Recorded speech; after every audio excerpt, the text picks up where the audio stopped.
Week 3, we have an amazing game with Powerhaus versus Dynamic Gaming. But of course, my name is Project, and with me, I have a fantastic desk. Lofty, Kenobi, how y'all doing today?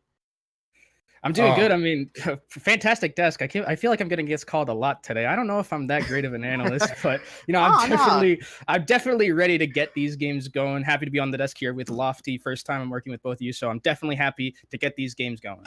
No doubt, feeling the energy, guys. I'm feeling it, guys. We actually have a really exciting game today. Both teams are living up to their names, literally being 4-0. They have not dropped a single map. We're excited, and we're going to have a nice game today. But we do have a couple things we want to talk about before we get started.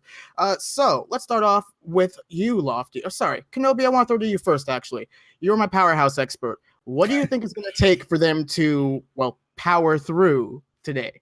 Well, yeah, Powerhaus is, you mentioned both of these teams, they are 4-0 and they have 12 map wins, 0 losses. And that's the biggest thing. One of these teams today is going to be walking away with their first loss of the day. And for the side of Team Powerhaus, they seem like a very good team. This is the core of the team, has been together since the last Open Division. That means they already have the experience here, and they practice every weekday for 4 hours. That's a lot of commitment that they are putting onto this game that they're playing this today. And last season, they were top 32, pretty good for a team that just started out playing Open Division. As for the team players that we have, we're going to have 6 feet under on the Zenyatta, K2 on the Diva, Mythos on Winston, Ice King on Mercy, Nif on Genji, and Zoros on Widowmaker. And as we know, Project, Widowmaker, one of those heroes that we see a lot of, especially with the map pool that we have currently. Widow in most of these maps has a lot of play, so definitely look out for this Widowmaker to pop off a little bit. Well, actually, speaking of heroes that we might not have seen a lot of, so Dynamic Gaming has Hamster, who, of course, plays Wrecking Ball. What do you think is going to actually happen with that? Lofty, do you think is going to be able to make a difference with that Wrecking Ball, especially with that being his comfort pick? Well, I mean, it would be like with a name like Hamster, it would be almost like borderline sacrilegious to not play Wrecking Ball here. But right? I know that he's been practicing the hero quite a bit, and he's been working very hard to find sort of its niche, where it fits in compositions, where it fits in map pools. And so definitely expect to see a lot of Wrecking Ball today, or if not, then even a few surprise appearances, but definitely going to be seeing the Wrecking Ball implemented into their gameplay today. I'm expecting Hamster to do his absolute best in focusing on using Hamster Ball's kit to create as much space as possible, making sure that we get a lot of displacement, and using that displacement of the enemy team to follow up on a lot of the kills that hopefully the DPS duo will be able to capitalize on. Well, you did mention DPS duo. Do you think if there's anybody else the Hamster could play with that might actually make a bigger difference for Dynamic Gaming today? I know Hamster's a very prominent Diva player as well. He plays most of the off tanks at a very high level, as you would expect from a flex tank player. One of the things about this team actually that I'm very excited to see myself, is their flexibility. And I know that this team has been practicing a lot, rotating around their compositions, rotating and focusing around their DPS duo, because they are very complementary to each other, as Sept plays a very small but focused hero pool at a very high level, and Generic, the self-proclaimed flex god, has been known to show expertise on a much wider hero pool. And so having those two complement each other perfectly is going to be the key to success in Dynamic Gaming's play today. Yeah, and having that, sorry, go ahead. No, go ahead. Having that, yeah, go ahead. we're doing this thing where it's like, go ahead. And we're all just like, you go ahead, you're the host. Oh my God, guys. But no, we have, so you mentioned Generic. He's the flex god. We also forgot to mention, this dude is 14. Man. I'm sitting here at 23, 14. Dude. Like, what? When I was 14, I was playing on like a PS2. We didn't have like this kind of game, right? I remember I was trying to play with my 2 sticks, but okay, so up is like, I was so bad at FPSs back in the day. Nowadays, you have people growing up with mouse and keyboard in their hands from inside the womb. Like, these kids are really. But no, both of these teams are really interesting, and we're expecting a lot from them today, especially because they haven't lost a single game. But we know that this match is really important for both teams because, again, like we mentioned, with Open Division, 1 loss, you're done. Yep. That one loss. Yeah, one loss is last year in Open Division we didn't have as many teams in NA, so one loss wasn't as bad of as a death sentence. But now it's almost imperative that you have that sort of perfect season, right? Because if you lose that one, you're very, very on the edge, and a lot of pressure gets put on you. It's like we can't lose the second map at all. So really would like to see coming out from these two teams just the best that they can be. And I'm really excited too, because you mentioned that we have a lot of people with this. Overwatch esports have grown so much over the past, year, thanks to the Overwatch League. I mean, granted, we did have Apex back in 2016, 2017, but with the huge push that Blizzard just put on it, I'm really excited to see where this is going. But we know that we're starting off on a control map. It looks like we're starting off on Ilios. And I want to throw this to both of you guys, starting off with you, Lofty. What do you think that... Let's see. We have Dynamic Gaming. What do you think that's going to have them be able to push forward and take the W today? Well, control map is actually, for me, control maps are the best place where we can see the strength of the individual and mechanical skills that each team present towards the other opponent. We are going to see, we have to pay attention a lot to the DPS duos of both teams and see how they take 1v1s against each other and how the team sort of supplements that damage output. Now, for Dynamic Gaming, they're going to have to do their best to follow up on their rotations. I know that they have very, very strong and decisive initiations, but it sort of depends on how long they can sustain that rotation after the first pick. Are they going to rotate to the second pick effectively? How are they going to deal with throwbacks where they trade 1-for-1? This is the sort of things that we're going to have to look out for between these two teams, especially playing at such a high level. Kenobi, anything for you? What do you think Powerhaus can do to take it on control? I'm going to be looking at actually the Widow v Widow battle between Sept and Zoros here is probably what I'm going to be looking out for the most. Those usually set the tone in most of the games, especially on Ilios, where there are some maps that are very Widow heavy, like Ruins specifically. If we go to Ruins and see that Widow battle, I'm interested to see who's going to be coming out on top, because that usually sets the tone for the next games. If we go to Gibraltar or some other map that is very Widow-centric, having that momentum on yourself as a Widow is going to be imperative to them winning. So I really want to see who wins. As Lofty said, mechanically based in 2CP, which we see a lot of, and that's really what I'm going to be looking for to see shine. And then you're going to be going over to some more objective play, and some more factors are going to be added in there. So I'm really looking for the Widow 1v1 in this start and throughout the series. Oh, for sure. And hey guys, we are really excited to get started today. We're loading into our map as we speak. Do we have any last thoughts from the desk? Kenobi, any last thoughts you might have? Bring me Hamster on Hammond. Okay, Lofty, what about you? Shep is going to stomp. I'm going to try and do my best to remove bias, but I think stomp the 1v1 Widow. That's your best to remove bias? Saying that he's going to stomp?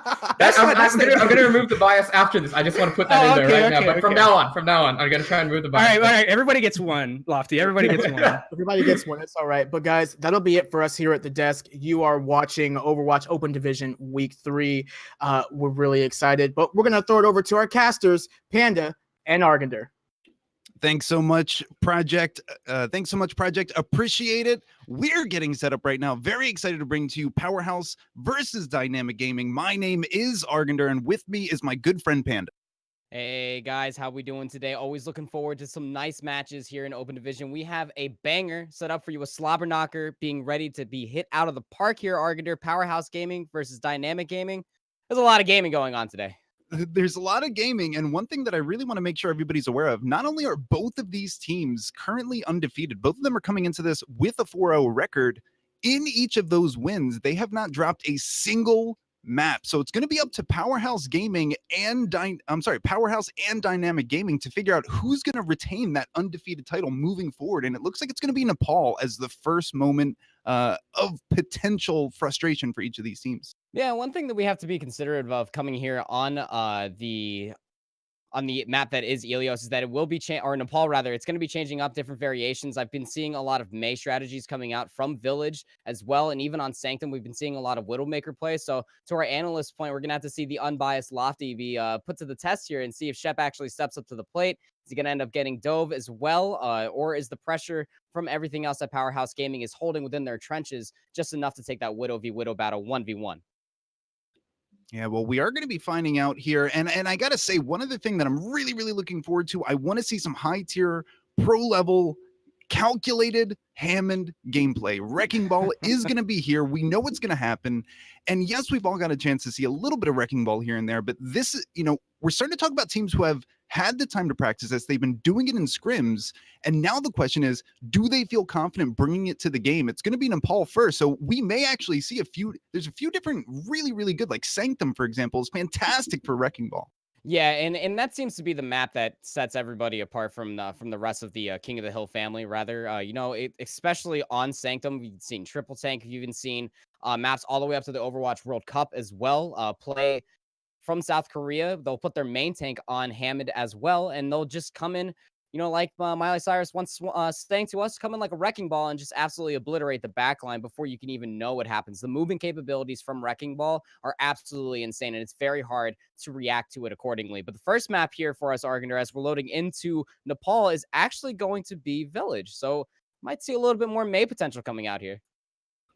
Yeah, I feel like May, a lot of teams really like to just go straight to point, grab the Reinhardt, put the May there, because May is able to completely block off one of the entrances to the point with her wall. So a lot of teams have been going that direction. They just want to force the fight. They want to force the enemy team to walk into them. And taking a look over at Zoros, if we see him stay on that Reaper, that's a fantastic way to play it alongside the May. Force the enemy team to walk into your Reaper. That is just terrifying. The Edgelord coming in to throw some shade into your backline. Might as well be Zoros on the Reaper. Mythos is going to go ahead and complete this composition coming out on the Reinhardt. But what is most interesting is that 6 feet under is hovering over the Hamster. No healers to show off on this composition, so everybody's just trolling us. But one thing we do know for a fact, it's coming out from Dynamic, is that they want that traditional 3-3 lifestyle with the Brigitte as both the support and DPS. Brigitte herself, unknown into this composition, is either a DPS or support. Regardless of the matter, there's going to be a lot of armor at play for Dynamic Gaming.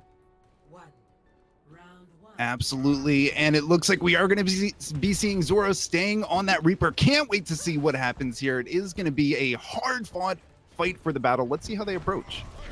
And approaching here, it might as well be both teams just going to go ahead and try to fight for the point almost immediately. A preferable Ryan 1v1 is going to favor Generic here, especially the shield bash is going to set this apart. Zach needs to be careful. The charge does come through, gets a little bit of value, and take a look at Zach, able to get his ultimate online, taken out very quickly. It's going to be Zoros getting the first kill, making a 2K for Zoros, and then it's going to be the rest of his team following it up, getting those kills. How about that? And Zach had lost so much of his shield, even though he was able to get value. He hit the charge onto the Zarya. It wasn't enough, and that's going to be a lost first fight for Dynamic Gaming. Yeah, and it mostly comes down to whose supports are in the better position, who's taking the more pressure, and the shield break potential coming out from Zoros on this Reaper. You can see blasting into the tanks and all the armor from Dynamic Gaming. He's about to have a Death Blossom into this next fight. Mythios already cycled through one Earth Shatter, so now it just comes down to the mischievous play, like this wall. Look at it, just cutting off the Lucio, just barely misses. Yeah, buying a little bit of time, but Dynamic Gaming is coming in right away. What a huge block that comes out from the side of Mythos, completely stopping that Earth Shatter, and then the Moira is going to be coming in with Coalescence. Nobody's dying. There's so much health on both sides. Double Coalescence right now. And the Coalescence putting on the light show. Hamster's going to go ahead and cycle through the Diva mech and the ultimate just to get another mech to fight across this point, but isn't there in time to eat the... The Blizzard is going to freeze just a few members, but it's just enough. Yeah, and this is going to be a slow burn for Powerhaus. They want to kind of extend this fight as much as possible. But there you go. You have Hamster diving off, killing himself so he can respawn with the team. 50% has been capitalized for Powerhaus Gaming here, and they have several ultimates, including another I'm sorry, they didn't get a chance to use that Death Blossom, but I expect them to pull it out here. Proper cycling into that proverbial ult bank is just using the Blizzard, the Graviton Surge. Coalescence is already 40% shy to another here from the Ice King. Hamster's probably going to wish to have that self-destruct back inside. I guess if Hamsters were wearing pants, their pockets, however, they're going to have to rely on this barrage. Shep is just barely behind an ult barrage, so they're just going to throw the barrage in here and not find much. Yeah, the beat comes out. That's a huge beat. It's keeping Powerhaus Gaming alive and enabling Zoros to come in with the Death Blossom, do a ton of damage, get a kill for himself. And another fight is going to be won here from Powerhaus Gaming. About 13 seconds left to touch. And going to get a nice little replay from the breakdance on the point. Zoros just showing us why Reaper is still good, especially when members of the Overwatch community want to run 3 tanks into him. He gets that ult charge, and that ult is so hard to deal with when you don't have the sustainability. Just getting on the overtime will be Zackley. And there is a Graviton Surge available for Shep if he can get there in time. What a wall that comes out, giving everybody a little bit of room, but the Coalescence is not getting any value with the wall there. Here comes the Graviton Surge. Can they get any damage into it? And not really finding all too much, not what he was looking for, not the right amount of ultimates to get in there. Took a little too long to charge the Graviton Surge. It's going to be Zoros here just on the cleanup. Nif has the Blizzard to throw on the point just for some extra blasting effects there. Self-destruct's not going to find anything. It's easy cleanup, and it's going to be Powerhaus taking Village. Powerhaus with really something that I know surprised me, but how about that? 100-0 on the first point of Nepal. What a fantastic showing. And it was really behind all of the damage that Zoros was able to pump out. His whole team was just making it as easy as possible for him to get in, do damage, take the tanks out of the fight. And once those tanks are gone, you really have no real way to contest the point. And I can see the understanding for the composition that they were throwing at them. Don't forget that they had Nif on the Mei and Zoros on the Reaper. So Generic swapped over the projectile DPS for Dynamic Gaming, rather, flipped over to a Pharah to help out the Mercy stay alive that much more, to find a couple rockets. But it takes a while, and it's definitely hard to find those directs inside the map of Village. All right, so we do have our first Widowmaker pick of the day. It is going to be Zoros, and take a look over at Sept. This is interesting. I want to see where they plan to set up with this Sombra. Sombra is a fantastic DPS to get into the backline, probably looking for Ice King or 6 feet under. If one goes down, the other might be out of position just to heal the other, but it's going to be Nif who falls early. And look at the collapse, the dive from Zaklik being very timely, and the point hasn't even unlocked. Yeah, Powerhaus just got completely bowled over there by the hamster. The entire team in the right place at the right time. Full dive coming out, showing you what it's able to do. Now Powerhaus is in a position they're not familiar with in this matchup. They've lost the point, so now it's going to be, can they retake the point? Yeah, and Sanctum is one of the harder maps for this. Once you have the point, it's very hard to dislodge them, especially when they have a couple DPS to alternate through. But Hamster's going to dive on in, get the pile drive, and get absolutely obliterated. May not have been worth it there. 2 kills coming out for the side of Powerhaus. They are going to be able to get some purchase onto the point here. They do have to move fast. They are going to be getting onto the point. There is still some time for contestation, and that's going to be exactly what's going on. It's going to be a little bit more hard fought than those first 2 picks would let you lead you to believe. And Nif swapping over to the Sombra. Gonna go ahead, help out, get through these big beefy tanks in between Zaklik and the hamster. It's just a matter of time now that Mythos has bunkered down onto the point. They just gotta deal with this annoying Lucio here, but Zaklik just getting dove back in. That's another healthy amount of old charge here, Argender. And now the point flip's finally going back over to Powerhaus Gaming. They're gonna start accruing some charge here for the point itself. 47% for the side of Dynamic Gaming, and they have a few ultimates to recontest with. I can tell you one of the better parts of this current patch is that EMP and Dragon Blade is still as good, especially when you have Stickman's Nano Boost to go into Generic. And here it comes right now. Everybody's pressing Q. It's going to be K2 getting a kill onto Zach. That's a huge deal not having your main tank here. All of the kills look like they're going in the way of Powerhaus. And at this point, it is just cleanup duty. Rig Pig sees the writing on the wall, dives to his death. They still have plenty of time. I mean, you know, originally, Dynamic Gaming had about 30% cap before Powerhaus tried to take it. They got 17% for free. So they have at least 1 or 2 more fights here that they can take if they want to because of all that bought time. Yeah, and it was a nice Transcendence, and the self-destruct along with the Dragon Strike cut the rest of the team in half. Now we got mirroring EMPs, and that's going to heavily favor on the side for Dynamic Gaming. It's just simple cleanup here. Nano Boost from Ice King not even be able to be used quite yet. Mythos just getting dove on the point. Needs to save this power, or the supercharger rather. And Mythos is nano boosted here. We've got the nano boosted Arisa. It might be enough here, getting 2 kills. What looked like it was going in the way for the Dynamic Gaming. Finally, some life was available for Powerhaus. But exactly like you said, Panda, once both of those EMPs came out, it really was heavily favored for the side that could get mobile, get into position to follow up, hit that damage, and just, you know, Mythos being Arisa on the point was just not able to follow up. And now they need to be careful here. Last time that they were defending the point, Hamster went in too deep, and he's going to get picked once again. That is so devastating, especially when he's playing that tank role. So now they need to rely on Rig Pig and this sound barrier to be absolutely huge. But Mythos just walking in, drops the supercharger, and that's a lot of damage coming through. 6 feet under, finds Generic early. Not expecting that boot from Rig Pig, gets the Mythos off of the map here. Powerhouse Gaming has 1 kill advantage in this fight. It's going to be up to them to follow up. It's going to be K2 getting another kill here. Mythos finally losing that Pongo. It might have given his team enough time and enough damage. Hamster is back. Can anybody even see him? There we go. He's finally getting shot at, but not before getting some value. How about this? Zoro's taken out. K2 finally able to get the kill, but the point was not switched over. This is still in Dynamic Gaming's favor. And K2 just absolutely staggering themselves as well. We're up to 91% here for Dynamic Gaming. They do have a few ultimates to defend this point back left. It's going to be an EMP and a Dragon Blade from Generic. Needs to go ahead and settle this difference here, but the Dragon Strike again comes through and cuts it in half. Sept completely removing 6 feet under from that fight. EMP taking out the Zenyatta. Now we've got 2 kills coming up for the side of Dynamic Gaming. Everybody's using their ult, and K2 gets a 2K, trying to keep his team alive. Is this going to be enough? And K2 coming in at the last second using that self-destruct. Maybe it was a stagger to you, but it was a big macro play from this D.Va player, and they're going to actually get the flip here. Stickman jumping off the edge, giving me that scream of my nightmares. We'll have a Nano Boost walking in to try to recontest this point. It's going to be a last team fight scenario, 100 to 99, regardless of the next scenario. And then mirroring support ultimates from Ice King and 6 feet under. Powerhaus Gaming looking to stack this house and take this point and the map on this next fight. Here comes the Hamster looking to get some value there, but that's a huge anti going on to the Winston. He might get burned down before he gets any value, but the whole time that K2 is looking at him, it's 2 kills coming in for the side of Dynamic Gaming. Now you've got a nano boosted Winston. You better watch out. K2 has been hacked, completely decimated out of his suit here. I mean, the trance is there, but it's not going to be enough. So many members have died, and it looks like Dynamic Gaming is going to be getting their first victory here on Nepal. Yeah, and it was just really timed. Nif's going to go ahead and throw in the EMP, but just vanilla Overwatch is how they took the point in the first place, and this is kind of how they do it again and how they win Sanctum. They ended up just snuffing out Nif there right out of the stealth ability, was 2% shy to the EMP, was absolutely going to be the singling factor that was going to win Sanctum for Powerhaus Gaming, and unfortunately went down too early in the fight. So then we had just plain old vanilla Overwatch from Dynamic Gaming. They took the point by storm, a really timely anti-grenade to give some good healing over to the main tanks, and then the nano boost to rival onto Zaklik.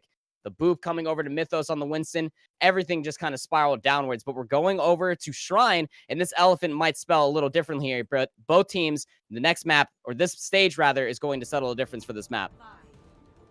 Absolutely, and I really love what we saw from Dynamic Gaming when their dive was on point. It was incredible. Think back to that first fight. Let's see if they can recapture the magic here. It's going to be up to Zach and Hamster to be in the same place at the same time. Everybody else following up. Hopefully, that's what they're going to try to redo here on this first fight of this map.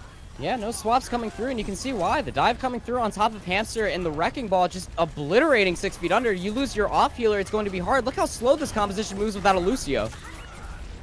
Yeah, really just sitting ducks. It's completely up to Dynamic Gaming when they want to take the fight. It is going to be brought onto point here, and it really feels like everything's going right for Dynamic Gaming. How about this? Hamster already has his ultimate available, drops the mines, trying to cut off that elephant side of the point here, but is anybody dumb enough to go through? It doesn't look like it. This is what I love about Powerhaus. Look how smart they are. They bide their time, walk in after, and now they've got 2 kills as a reward.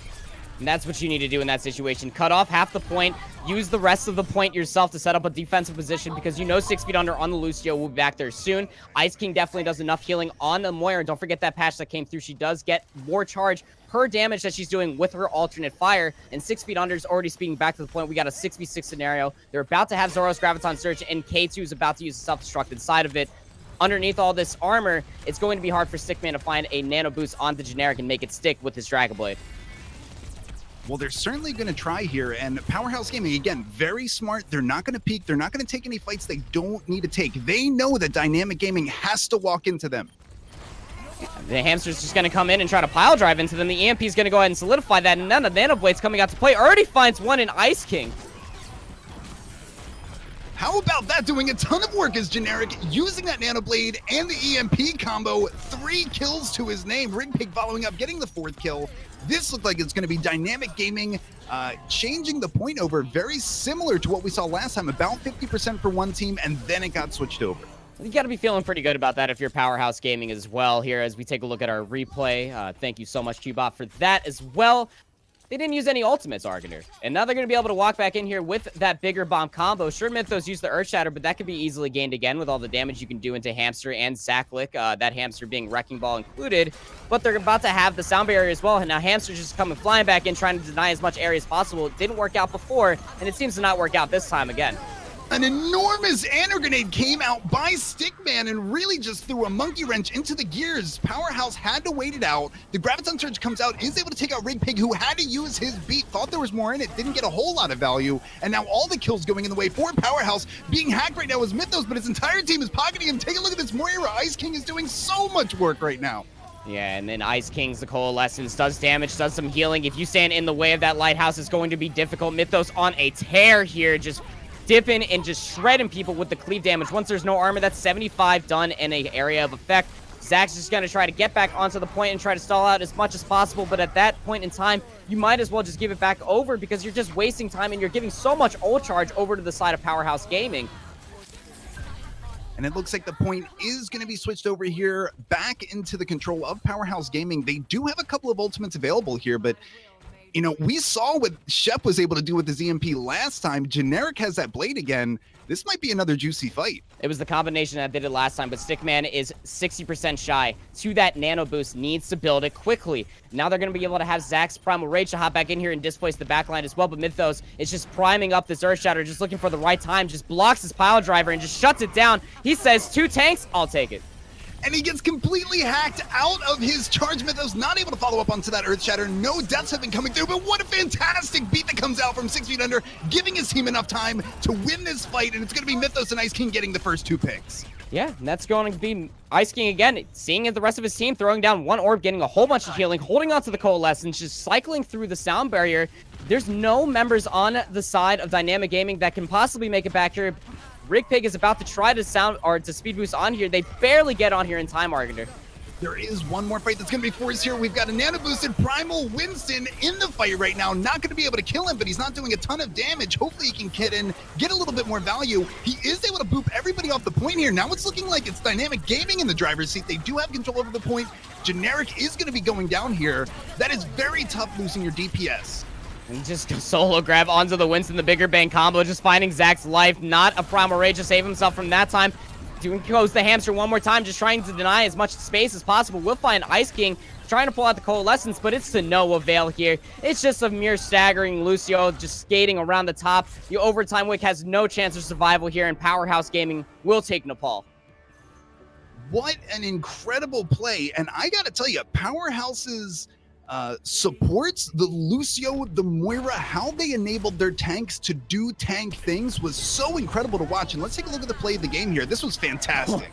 Zoros just getting booped in there just to find the area and the spacing available to do as he pleases. The breakdancing at the final moment you saw in a replay earlier as well, but he will take it by storm. I don't even think he died there on Village themselves because they took that 100-0. Dynamic Gaming looked very good here, and this is the one thing that we always talk about when we're talking specifically for Control, Argender, is that once we add a few objectives here and there, because this is Overwatch, does the dynamic of Powerhaus Gaming change, or will Dynamic Gaming ending up finding their edge and taking it from here on out? I don't know, Panda. It's a tough question. I feel like so often in games like this, really, really high tier level play, I feel like a lot of times the first map is just a way for both teams to introduce themselves to each other, and more importantly, for both teams to figure out what it is the enemy is good at. So in real time within the next map, they can go ahead and return, try to counter it, try to do something against it. I mean, from what we saw right there, Dynamic Gaming was really, really strong when they had their dive in the right place at the right time. So Powerhaus knows that now. They may be expecting to see more dive on those dive heavy maps, and Powerhaus is going to be available. They have the information. They may be going or maybe trying to just stop that before it even starts.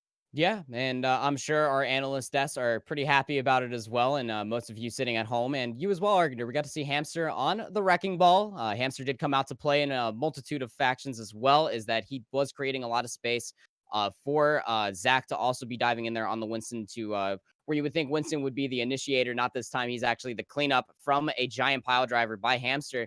Gibraltar, being a very dive-eccentric map, will be the escort map of choice, of which we move on to here.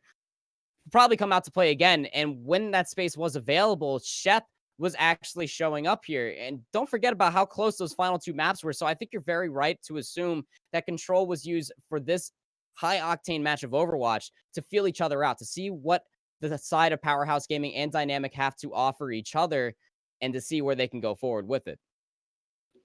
Well, and keep in mind, Dynamic Gaming got the same information on their enemy as Powerhaus got on them. So now Dynamic Gaming is going into this with a little bit more information. They can, if they choose to, switch up their comp, or they can just try to tighten up what they know they're good at, go back at it again, try to really fine tune what it is they're attempting to do. I mean, Ice King on that Ana is diveable, but so many times we saw Ice King hitting these incredibly insane Ana grenades, anti-healing the entire enemy team, so they couldn't even do anything if they wanted to. So, getting Ice King out of the fight quickly, I think is going to be the key to Dynamic Gaming being able to get any sort of purchase on high ground at least, but certainly into the enemy team. Yeah, absolutely, and that's well annotated as well, pun intended, because Ice King on that Ana was very strong. You always think that bringing 3-3 would be the easiest composition to forcefully push your way through any composition. Not if you get absolutely disintegrated by a biotic grenade. Ana still has that to the availability of her kit, and that nano boost going over to a main tank to cycle through a tank ultimate to create more space, whether it be an Earth Shatter or a Primal Rage, is always fantastic to have for any team for that matter. But on the other side for Dynamic Gaming, Stickman was also building up a nano boost as well pretty quickly. And to your point as well, Argender, Sept with that with the Sombra and the EMP to Generic's Blade and the nano boost from Stickman, it would seem to turn fights quicker than a knife cuts butter. And we're getting a chance to see, I mean, the EMPs were fantastic. I would love to see some more Sombra, but I hope Shep isn't baiting us right now. Take a look at what Shep has selected here. Yeah, Shep just hanging out with the Widowmaker. I mean, if you're going to, don't forget, I mean, if you're able to sit here and take a look at this team, any part of their past, this is his prime hero. It has been a very effective hero as the past couple seasons. Widowmaker is super easy if you can land those shots, but you better be sure that those shots that you're hitting as far as heads are concerned are on the enemy backline, because most teams will be taking a certain amount of dive targets with them, including a Winston and a Diva, to go ahead and claim that area from you as a Widowmaker as well. Nif on the Sombra as well can also get up there with the Translocator to pop back and forth, but a Widowmaker on Gibraltar, where it's so dive eccentric and it's so open, and especially on the second point where you have that ship to hide above, if you can claim that early, like you were saying early, Argender, that is a lot of room for Shep just to even land body shots as cleanup. Might as well do. And now we're getting a chance to see Zoros on the Brigitte. Brigitte is just really impossible to dive. Send as much as you want. I feel like you just can't dive the Brigitte out. You really need to frag out from a distance, get her low, break that shield. So it's going to be up to Shep to either take Zoros out with that headshot early on in this fight, or at the very least, just try to peck down that shield so, Brigitte just doesn't have that same value. There's a little minor exploit for the side of Powerhaus Gaming, and the way that they're setting up this defense here is that they don't have a lot of burst damage. They do have a lot of crowd control, however, in between the EMP, the hack, and the sleep dart, as well as the shield bash from Brigitte. But at the end of the day, it could get bursted down by a nice headshot of Shep, who is going to be looking for the space to claim for Generic to work his way around the back line. Ice King needs to be careful. That is Zoro's one plan of execution here. Keep Ana alive. So a little bit of damage being traded back and forth between the tanks. Don't expect anybody to be taken out here, but I don't want to talk too soon. Zach got hit by an insane grenade, biotic grenade, once again from the Ice King himself. So, having to pull back, not able to finish that fight out there, and your Diva lost mech. So that is really not what you wanted to see on the first skirmish. The cart's still moving, though, so they're going to go ahead and just let it come around this bend and just take the altercation when they see fit. Nif halfway through to the EMP. It's not really much of anything because Ice King's about to have a nano boost to cycle through, getting so much healing done and out of the way, and showing the lethality that is Ana. You can't even dive this target time to time if they're leaning sleep darts and biotic grenades like Ice King is. And both teams just really trying to not make the first mistake, but it's going to be Zoros popping up first, getting a kill into Generic, following it up, the Brigitte getting 2 kills to open up this fight, and the rest of Powerhaus is just going to walk in, clean up the kills, stifle that, that little bit of an attempt there. It looked like there was an opportunity to get a pick, but now you're running with 2 minutes and 30 seconds left to cap the first point, which can be done, but it's going to be very tough with all these ultimates available for Powerhaus. And that's like I was mentioning earlier, right? Like, not a lot of burst damage, but they're sitting there and putting their hands out, and they're saying, okay, well, yeah, come to us. We have a hack. We have a shield bash, we have a sleep dart, and Discord orb. Who would want to get in a small room like server like that? They're going to have the infrared sight popped and available, but look at just Mythos with the Primal Rage just playing games, pushing everybody back, trying to combo with the EMP and the self-destruct, and they find Stickman. That is the one pick you needed because he died with the Valkyrie. Yeah, that is such a huge pick there, but keep in mind, both tanks for the side of Powerhaus did just use their ultimates here, so there are a few support ultimates available for Powerhaus. You know, the Nano Boost, of course, is available for whoever you want to put it on. I wouldn't be surprised if we saw, once Zoros gets in there, just Nano Boost that Brigitte. Might as well. Still a lot of cleave damage. About to have the rally as well. Will Zoros, but Generic holding on to this blade, looking for an opportunity. Won't have a Nano Boost. He's going to have a sound barrier. Dynamic Gaming investing everything into this fight, and it's going to be paying off right away. Shep getting the headshot onto Nif, taking him out of the fight completely. The Lucio beat was used by Rigpig there, giving his team enough time to get in, but this is going to be one heck of a stall by Powerhaus here, losing Shep early, but nobody else has been taken out since then. Another infrared sight, just showing how much damage Shep is doing, but no follow-up will be found. Generic's been looking for this blade forever, it seems, and he's finally being able to pull it out, gets shield bashed and locked in the face, and then Hack. Not follow-up, however, but Zach's going to be able to find Niftev. Look at Ice King just doing the damage that Ana is able to do. Finds two. With the 3K, how about this? Getting the Diva out of mech, taking out one of the scariest things, the baby Diva, hitting those shots. What a fantastic job by Ice King to turn this fight around for Powerhaus. Zoros is going to be following up, so now it's Dynamic Gaming once again having to do a reset, this time with only 35 seconds left on the clock. Powerhaus is gaming. Their supports are terrifying. Ice King on the Ana, the Grandma of Overwatch, get off my lawn. About to have another 20% shot to a Nano Boost. You can only imagine that it'll go over to Mythios, who does have another Primal Rage. EMP for Nif is about to cycle through as well. It's going to be so hard. Shep just swapping over to the McCree now to try to make any advantage show up for Dynamic Gaming. Once again, patience is key when it comes to Powerhaus Gaming. They saw their opportunity. They're going to get the EMP off. They do come in. The shield bash is there, taking Zach out of the fight immediately, and then K2 gets a 2K. Nif following up Mythos, getting a 2K of his own. I mean, this is absolutely incredible watching what Powerhaus Gaming was able to accomplish on this map, and just for good measure, Zoros getting those last 2 kills. Zoros with the cleave and the follow-up. It's all there. Rigpig trying to be the dying light in the backline for Dynamic Gaming, with the sound barrier at the end was just mistimed because all of his teams were dead when he made it back to the cart. Now, Argender, the stage has been set for Powerhaus Gaming. If they can get it essentially 80 meters into point A of Gibraltar, they will go up 2 games going into the half, and the motivation just has to be there. You can only imagine how good these competitive players are feeling within their comms, as Nif and Zoros have been working so well together. Like I was mentioning at the start of their defense, there was no burst damage potential from their composition, but they baited the enemy of Dynamic Game perfectly. They walked in to their space and they absolutely got obliterated. Just walking into a small room with a Sombra, a Brigitte, and an Ana, along with a Zenyatta that was landing shots like 6 feet under. Now that is just a scary place to be in. Absolutely, Panda. And one of the things that I really need to keep highlighting is just how smart Powerhaus Gaming is. Not only did they have a really strong team comp there, they played intelligently, but they created these crossfire, these kill zones. They didn't even care that the cart made it to the top of that hill. They wanted the cart to make it to the top of that hill. The 2 tanks, the mobile tanks, were up on blue tarp. You had a couple over in the server room, and just any time that Dynamic Gaming wanted to get in, they found a target. Even if they found somebody who was, completely caught out, the moment they dove in, they just jumped right into this line of fire from multiple angles. They had no chance to stay alive long enough to, capitalize. And then we saw what happened. It was a full hold. Now, it does have to be said here, that does not mean this game is over. Dynamic Gaming is going to be on defense, and if they can stop the cart before it makes it to that, that golden rectangle there right before the cap of point A, they're going to get the win here and even up the score. It's still a winnable game for Dynamic, absolutely.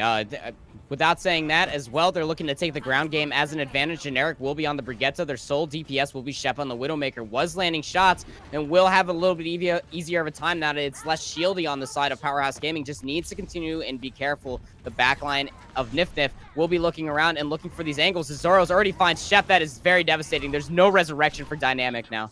What a shot by Zoros, opening up so early in this fight, taking out the main source of damage for the side of Dynamic Gaming. So really it's just up to Powerhaus to get some free cart push, which is exactly what they're doing.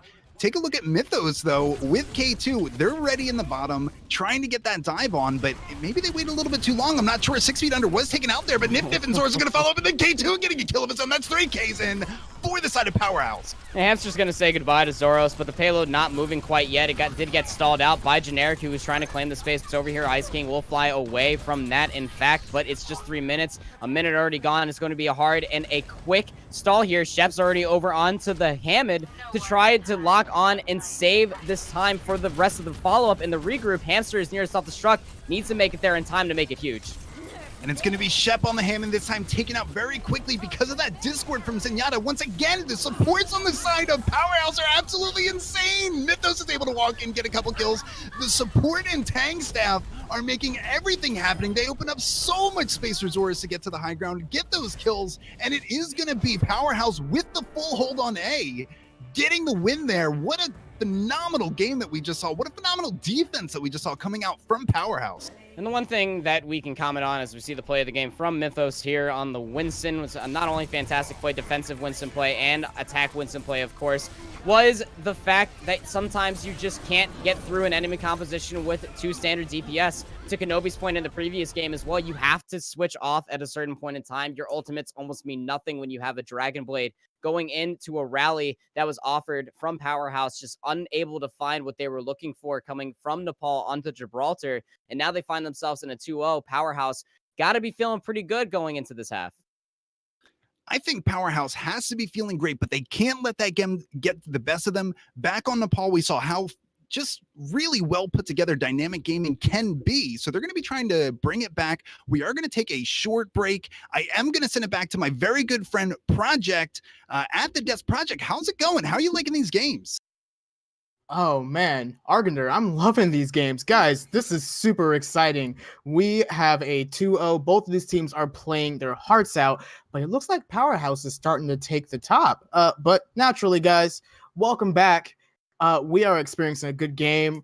Yo, Kenobi, Lofty, what happened? Where's Shep? What's going on? So I'm gonna have to take the brute force of this one right here because I'm the one that hyped up this team. But I mean, look, props to Powerhaus. They're playing such a very, very strong game. They're coming in with their, like you said, they're playing their hearts out. They came here to win, and they're certainly showing it on map 1. Nepal, we see they're coming out with a really strong May Reaper composition, just throwing them off, and the lack of adaptability from Dynamic Gaming really kind of cost them the map there. And also, like our casters said, we do have a strong comeback from Dynamic Gaming, showcasing how strong they can be, especially Hamster on the Hamster. That's going to be a bit hard to kind of roll. That's going to be hard to roll with, no pun intended. But like, no, that was totally intended. Yeah, come on. Their initiations are strong. There's their follow-up with Hamster Smash, and on the Somber Hacks as well, really came to shine for them in that second map. But Powerhaus just showing how dominant they are in keeping together, in making sure that their plans are executed as a unit. Oh, for sure. But guys, no, I want to come back. We need to talk about the 2 games that we just saw. Both of them pretty good games. We did have Powerhaus coming in on top for both of them, but we do want to talk about how close the first one was. So we had a control game on Nepal. Sorry, not Ilios. Nepal. almost. Right? One is really sunny, one is really cold. We just had the wrong hemisphere, right? We were close. It's all on the planet Earth. I mean, we're coming in the same area. But yeah, no. So we had it off. Powerhaus came in and literally lived up to their name, pushed Dynamic Gaming off the point, took it from the immediate go with the May Reaper. Lofty, let's talk about that. Why do you think they just took it so effortlessly on that first map? Well, the strength of May Reaper comes from it's the element of surprise, right? They've got a little niche that they have to play. It's a composition that comes out and really takes teams that are unprepared over the edge, and it's up to the team to sort of adapt to that May Reaper playstyle. But we see that them not being able to play around the walls as effectively. There's very little value coming out of Dynamics Farah. Generic was just not able to find the angles. Nif doing a really good job shutting that down as well. And them just not being able to adapt to the close quarter combat that Reaper, Reinhardt, Zarya, and that wall provide. And if I could just go on Project just a little bit. No, please. To a point that Panda made right before they threw it to us is that something I'm not seeing from Dynamic enough is proactive switches, right? And banking too much on ultimates, because if you're banking too much on ultimates are all well and good, right? They definitely have their abilities, but if you're getting countered, like he mentioned, you have that Brigitte you have a rally into Dragonblade. Dragonblade's not going to do much against rally. That's 300 armor. That's 300 health. 100 of it is armor. You're not going to do anything. It's not going to get any value. And the same when it was on that first map when they were running goats and then they switched over to a Pharah to go against the May Reaper. You didn't have a mercy with it because you were banking too much on that coalescence. So you really need to forego ultimates sometimes. They're well and good, but having them and banking them is just going to be wasting time. And on Control, that's the map where you can't waste time the most because they go so quick. And if you're behind, you're in danger of getting snowballed. Well, actually, speaking of being snowballed, we have to talk about our favorite ball, Hamster. We didn't even see him in that first map, but in the second 2 maps on Nepal, he came out, but it wasn't enough for Dynamic Gaming to take it up against Powerhaus. Why do you guys think that couldn't get pulled off today? And Kenobi, I want to start off with you. I think, well, it was interesting because first of all, from what I'm seeing from Hamster, he kind of knows a lot about the mechanics of how to play Hammond. He has very good grapples. His slams have hit money and paydirt almost every time. The issue is there's not a lot of follow-up on it. And if there's not that follow-up, nothing's going to die. We saw on Nepal's second map on Shrine there, we saw him get a huge five-man pile driver. And then the nano was there, the anti was there along with it, but there was only 1 kill. They aren't pressing their advantage enough with that Hammond. And another thing that I saw from Hamster is he goes in a little bit too deep, right? He went in deep on that first map against a Hanzo, Zenyatta, Hack from Sombra, and then a Brigitte. Those are probably the 4 characters that you don't want to be seeing as a Hammond. That's right. Worst case scenario for them. That's DEFCON 1. So he needs to rein it back just a little bit. And I think if he does, it'll help him much better in the long run. And especially because Hammond is one of those heroes that while he can be really complex and do a lot of really crazy, awesome things, he requires his team to work with him to be able to pull all that off. His DPS really isn't that great. I mean, let's just face the facts, guys. Yeah. But we want to talk about game 2 as well because we don't want to just harp on Control. So we're on Watch Point Gibraltar. We were expecting a good sniper showdown, but we got it, sort of. So Ice King was playing Ana. That's the real playing sniper. Out of his mind. That's the real sniper. We got to talk about this for a second. Lofty, I'm going to start off with you. What did he do to just pull this amazing Ana play off? Well, again, I want to compliment, bring it up again, because compliment the patience of Powerhaus going into this second map. They identified that, okay, this other team is running a Widow. What can we do in order to better ourselves on the defense while still maintaining the effectiveness of our composition? So what do? They play blue box, they play super tight angles. Ice King finds, I don't know how he does it, but he just finds the angles where he gets maximum value out of his nades and his primary fire without ever walking into a sideline of Widow. So he can safely heal without contest. And props to him for being able to shut down that blue box offense by just chucking nades left and right, past shield cooldowns, past defense matrices, and just really shutting down the push by Dynamic. They could not get onto the box, which is a huge sort of map advantage to have as the attacking team, or even as a defending team. That fight for box is super important.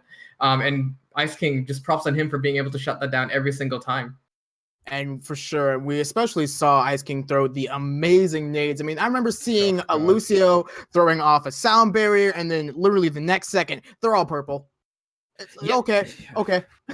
It's insane. Ice King in that map, I remember there was one specific point where he hit that nade. When you can force Lucio's sound barrier with a nade, you've done your job as an Ana, because that is such a cooldown. That's so much value in that one cooldown. A sound barrier where you just have to do it or else you die, and then comparing that to an Ana nade, which is going to come back in 8 seconds. Ice King has been playing out of his mind. And one wrinkle that I really liked coming out from Dynamic Gaming, or Powerhaus rather, was that they had a Brigitte, and Brigitte on Gibraltar is not something we see too often unless you're playing Blue Foxes. They decided to put it actually in server room, making sure that if Dynamic was going to dive in, Ice King could stay alive, and kind of put the fear of God into him, right? Like, you can't dive in here, because if you dive in here, we have a Brigitte, and you're just going to get melted absolutely by our tanks, by Ice King himself. He had that huge 3K that we saw. So Ice King is pretty much like, is almost semi-carrying right now just by his Ana play. And I'm sure Panda, who I know is definitely an Ana lover himself, he is probably so happy right now on the casting booth. Well, I do want to ask you guys real quick, just give me like your 10-second answer. Why do you think Dynamic Gaming couldn't pull it off? For me, Generic has to step up to the plate. We see a lot of times where he's running his comfort picks into compositions that may not necessarily sort of bide well for them. We see him running low-value Genji blades into beefy goats as compositions, and we need to see that switch up from generic. We need to actually see him, flex those muscles a bit as the flex god in order to sort of create windows and opportunities for this team to get those picks and to win those fights. All right, Kenobi, and you? All usage from Dynamic Gaming needs to be a little bit cleaner. I've seen sometimes nanos aren't in the right place. We saw a nano primal rage, which is almost worst case scenario for any nano boost. They just need to be, they've been overlapping their ultimates just a little bit. So I really need to see them tighten it up a little bit on their ultimate usage. And I think that'll help them very much in this next game. All right. Well, before we move on to our next game, we do have to give a quick shout out to Broadcast.gg. If you are liking the broadcast and you want to learn a little bit more, you should check out Broadcast.gg. We're a community of broadcasters building practices for broadcasting, and we're all working to get rid of that red squiggly line under esports. If you're interested in learning more, join us on Discord. We have a link down below, or follow us on Twitter at twitter.com/broadcast.gg. All spelled out. But we're going to throw it on back to the desk. Argander, Panda, take it away. Thanks so much, Project. I got to tell you, I am so fired up right now. So Powerhaus Gaming has the opportunity to walk in and come out undefeated. That could happen. That's available. Dynamic Gaming, it's going to be up to them to upset that, but I don't know what you're thinking, Panda. Are we going to be seeing a 3-0 here? Well, I mean, it's certainly possible. I also said it was a winnable game there on Gibraltar for Dynamic Gaming, but anything's possible here in these open division games. I mean, both these teams evenly matched up when you put the numbers next to each other, but throw them out the window, baby, because we're seeing some pure 6v6 coming out from Powerhaus versus Dynamic Gaming. And once Powerhaus ended up kind of feeling out the way the DPS were structured, they started exploiting so many different parts. Like Kenobi was saying, I am so happy to see Ice King on this Ana and making it so impactful. I just got to go ahead and just say that right there. You are very right, my brother, which is absolutely assuming, because I myself am an Ana main, and I love to see her played to that effective tone. And Powerhaus seems to understand where this patch and lies as well. Not straying too far, not playing too much Wrecking Ball, not forcing themselves to play too far from what the map offers. And as we're over here on Anubis, they're already mirroring just that. I could imagine Junkrat's coming out to play, Pharah's even still. Ice King might make a showcasing on the Ana again, but where they need be, Ice King comes out on the Mercy and still makes an impact. Yeah, and it's still assembling the heroes, so we may not see everybody stick on to what they're on right now, but, Ice King did switch at the very end of Gibraltar over to the Mercy, I think really just trying to get back faster. We may be seeing Ice King stay on the Mercy here. I'm curious to see what the approach is going to be, mostly what the approach is going to be from Dynamic Gaming. This is their moment to walk in and really shine, really show off what they're capable of. So, it's all up to Dynamic Gaming here. How do they respond on the attack? How do they walk in? They really are looking to get 2 points here, at the very least 1. So it really comes down to how they execute their game plan.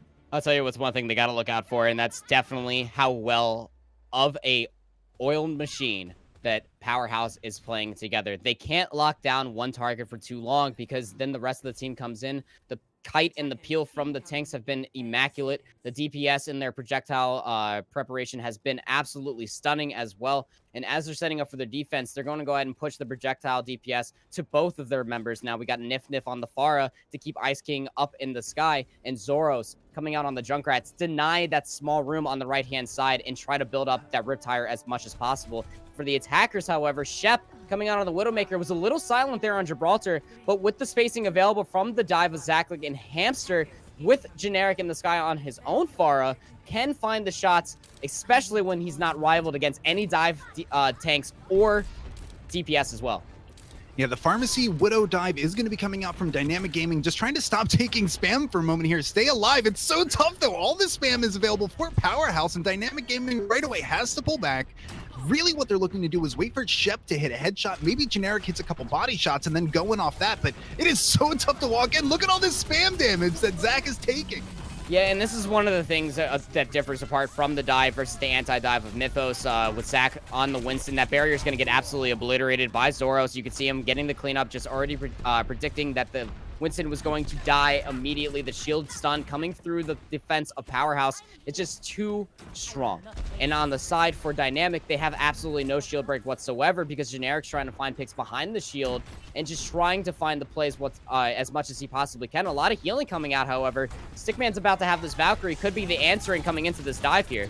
And I love Dynamic Gaming. They're just going to walk right in, hit W, try to get some picks before they're taken out by all this spam, and it's going to be paying off. Rig Pig getting the first kill on Mythos, and then Sept hitting the headshot on the Ice King. That is a crushing blow for the defense here. Can anybody follow up, though?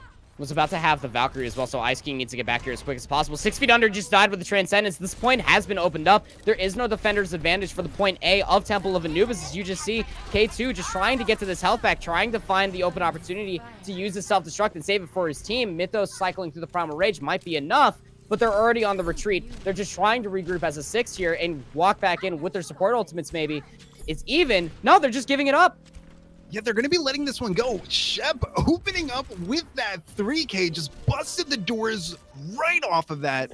So now it is going to be 1 point guaranteed for Dynamic Gaming. They want to attack point B here with 6 minutes available and a pick walking in. Look at Sept again getting another pick headshot onto 6 feet under. 2 kills are, 1 kill now up for Dynamic Gaming, and they are going to be taking this fight here. Resurrection comes in, and then Sept getting another pick.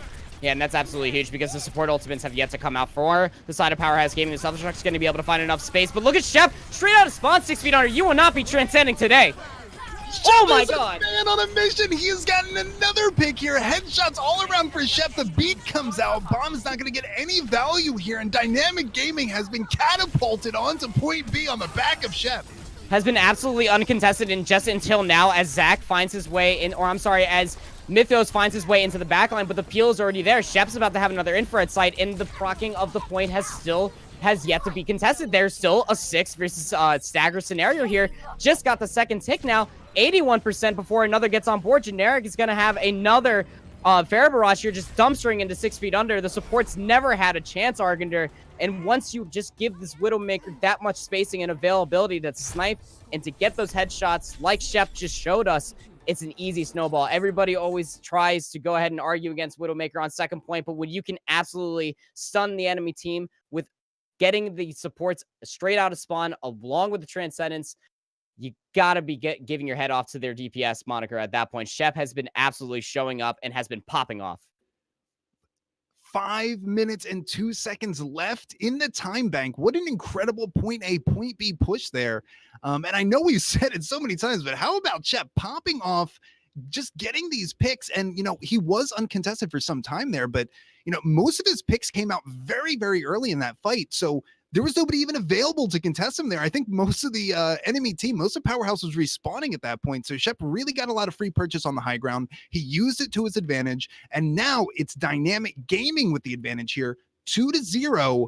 But the first attack is coming in for Powerhaus. And they're going to try to recreate that same magic, only Generic is going to be on the Genji for this defense. So it's going to be a full dive defense with Rig Pig coming out here on the Ana, just trying to find the counter dive, if you will, to keep that burst healing alive, try to find some biotic grenade magic of their own. But Sept, man, just really good coordination, understanding that, and when he found that first initial pick, that the gas pedal was already floored, and it might as well just hit the pavement on the same point in time because Zach and Hamster never stopped diving targets. Generic was always there, just cycling through the Pharaoh barrages, finding time and time death, or those direct rockets. That was only Mythos, who was half HP, coming out of the spawn himself, getting absolutely obliterated on the jump in, just barely got any damage and the spacing to get Sept off the high ground, but didn't even get the final blow. So Sept was just uncontested that entire time. It's going to be Zoros on the side of Powerhaus Gaming, trying to take that proverbial 1v1 with his own sniper rifle and Widowmakers of his own. Yeah, very classic dive coming in from Powerhaus. They want to take this fight very quickly before the enemy team has a chance to respond here, but they do get in for free. Powerhaus had a lot more spam here. Dynamic Gaming going for a little bit of a different route, and it's going to pay off right away. Mythos losing his life. The resurrection is coming in, and how about that defense matrix coming out from K2, keeping the Mercy alive and keeping this fight alive as well. That's what sets a lot of different off tanks from each other as well, is when you play like K2 in that counter dive and being that accurate with Diva's guns and micro missiles, you can do a lot of peeling and kiting yourself. And now it's going to be the defense for Dynamic Gaming that find themselves without a main tank. Stickman was in no position to get that res off, and now Zoros, oh, the shoe's on the other foot now, he's popping off. Zoros is not to be outshined here, gets a 2 2 bullets, 2 headshots, 2 kills on the DPS for the side of Dynamic Gaming. They're not going to be able to hold it here. It is going to be the first point going over to Powerhaus with a very similar time back. I think even a little bit more available for Powerhaus coming into point B.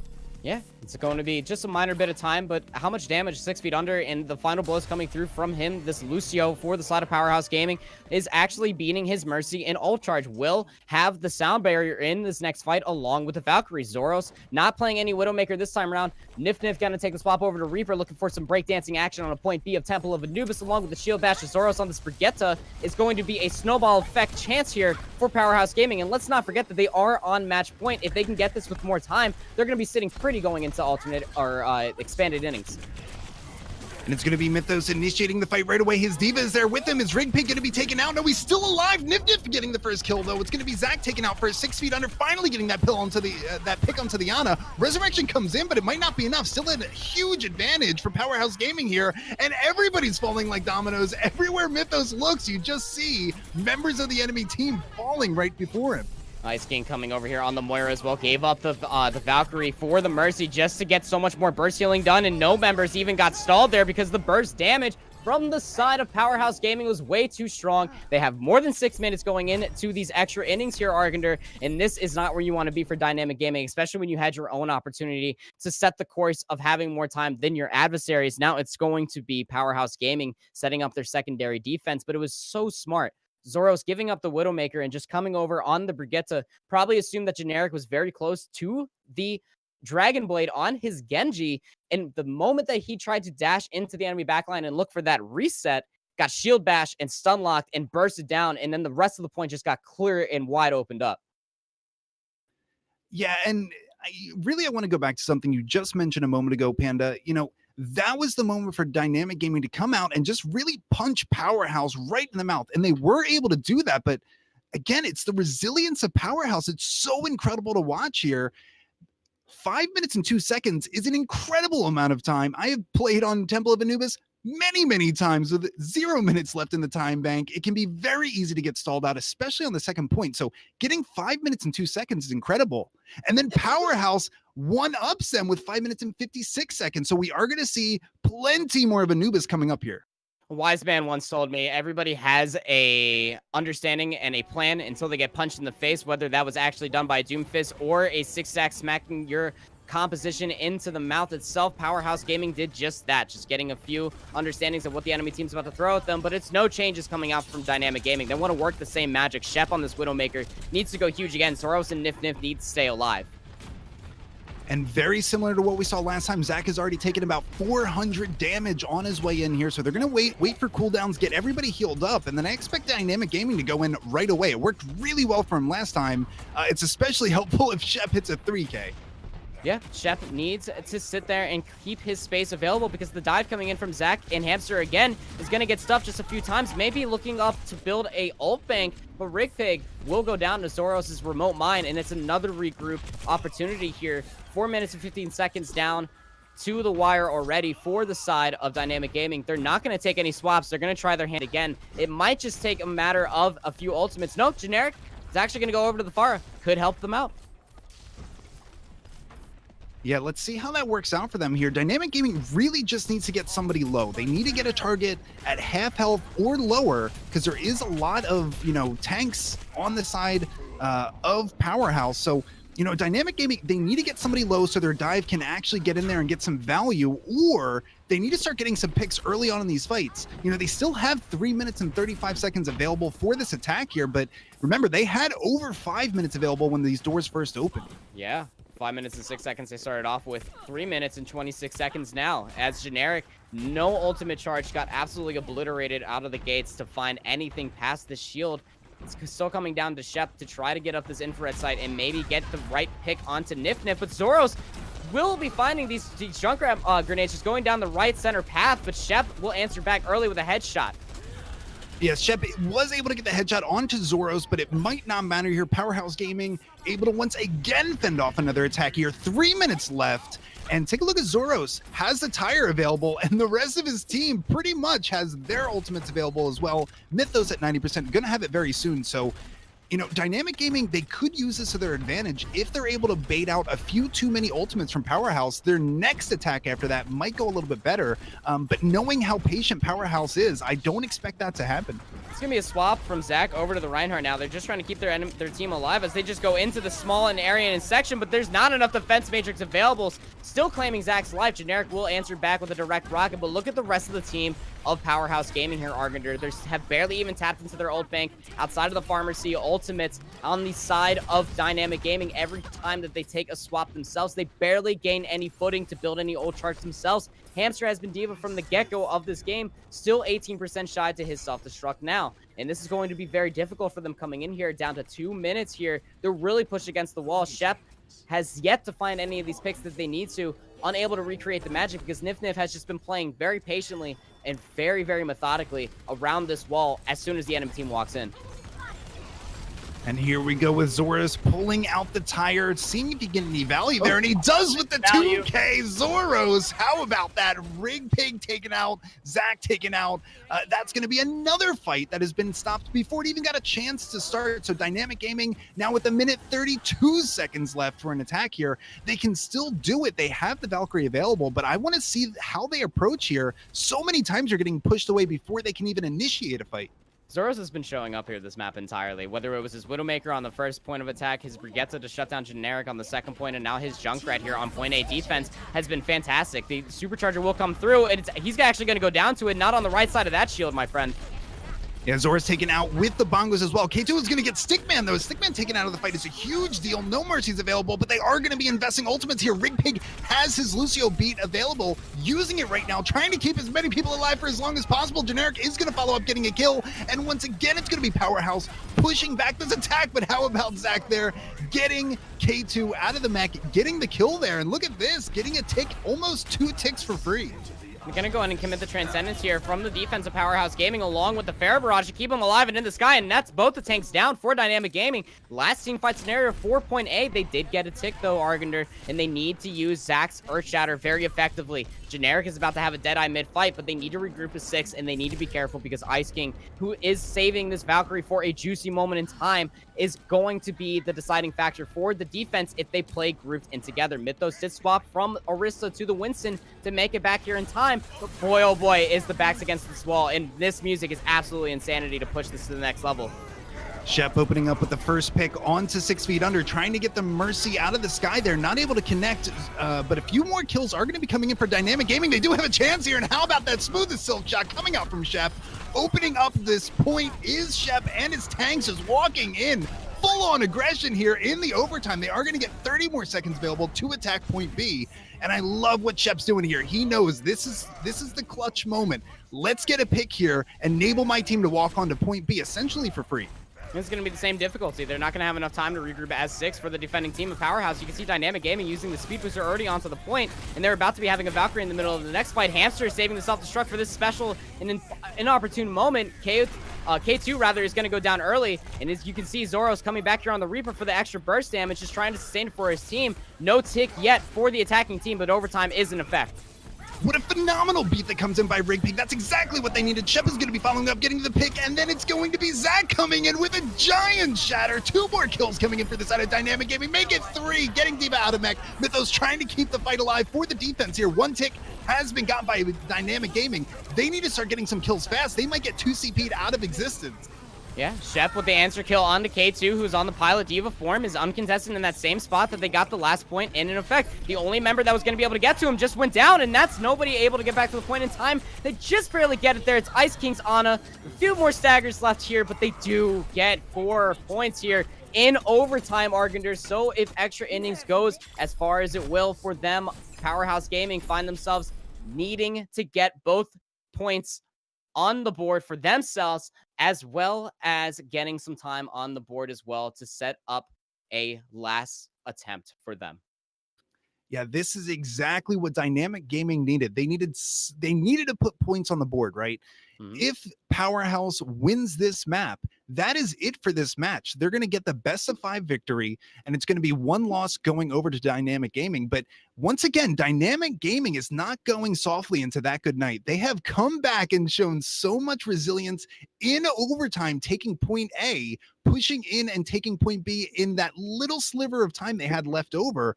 I mean, what a phenomenal job by Powerhaus Gaming to really just stick with it, believe in their team comp, press the Q button. That helped a lot too, and get those 2 more point victories. It does typically help out in certain situations when you have that ultimate. I did note that Zach needed to come back in there with the Earth Shatter and find the decent amount of worlds to crush, and he absolutely did. Finding 1 or 2 on point A is devastating enough because it's such a long walk from point B that it just opens up the rest of the fight for your team. The speed boost from Rick Pig's Lucio absolutely helped, where you would think it was a stagger pick, was absolutely helpful in that specific scenario here. So for Powerhaus Gaming's attack, they're going to come out with the same thing that worked for their first attack. Zoros on this Widowmaker was a spectacle to watch. Nif on the Genji this time, looking for the back line, and 6 feet under, just looking to speed his team into this victory. And just like we saw last time, Powerhaus wasting no time whatsoever. They're going to jump right up there, create a huge distraction, and just try to give Zoros a little bit of room to breathe, but it did not work. Dynamic Gaming held that high ground, so it is going to be forced back at least this first fight. Powerhaus Gaming, though, finally getting a little bit more purchase onto this high ground here, and in the backline is Zoros just dinking away at the Orisa, finally getting the kill here. Resurrection comes in. This is a 6v5, heavily favored in the attacking team's favor. Yeah, Hamster came out on the Wrecking Ball as well, setting up his own Hamster lifestyles, nearing the mines there for his ultimate.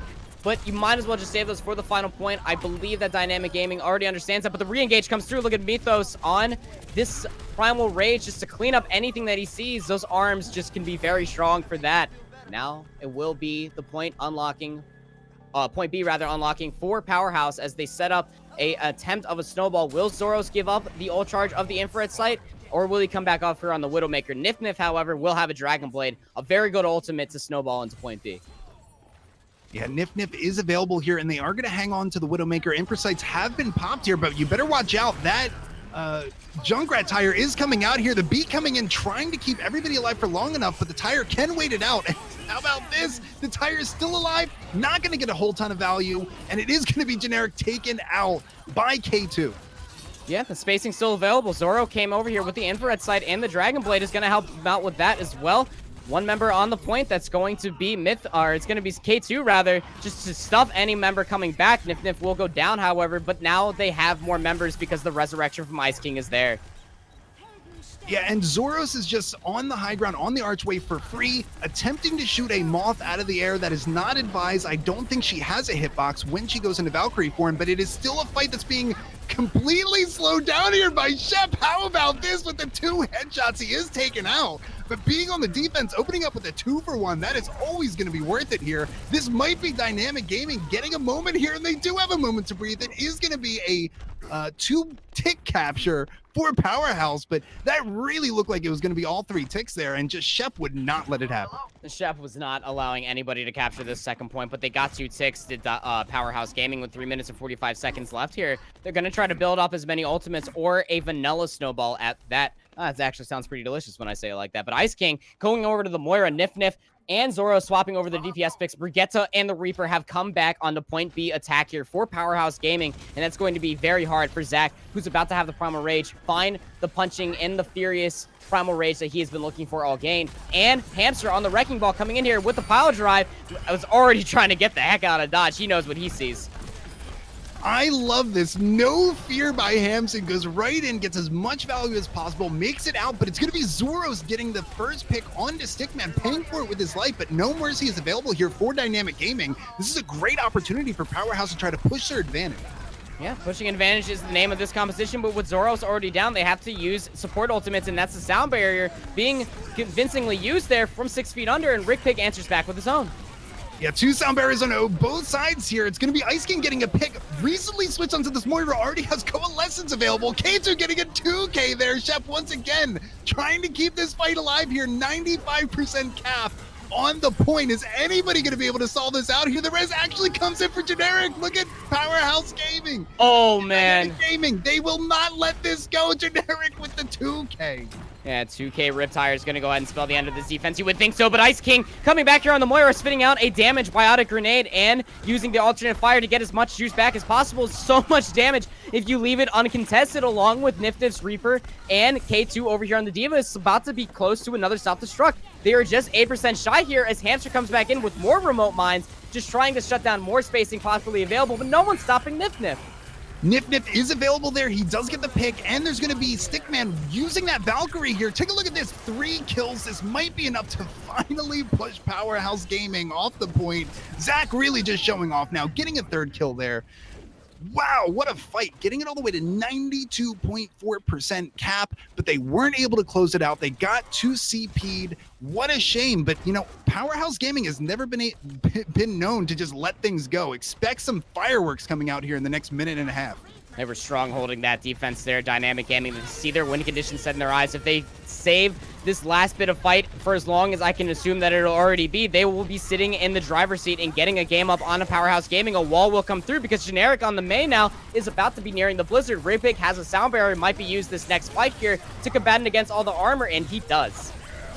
The beat is going to be coming down, and the hammer down comes down behind it as well. It's going to be 2 kills coming in for the side of Dynamic Gaming here. Make it 3-4, and that is going to be all she wrote for this fight here. But 60 seconds is plenty of time here.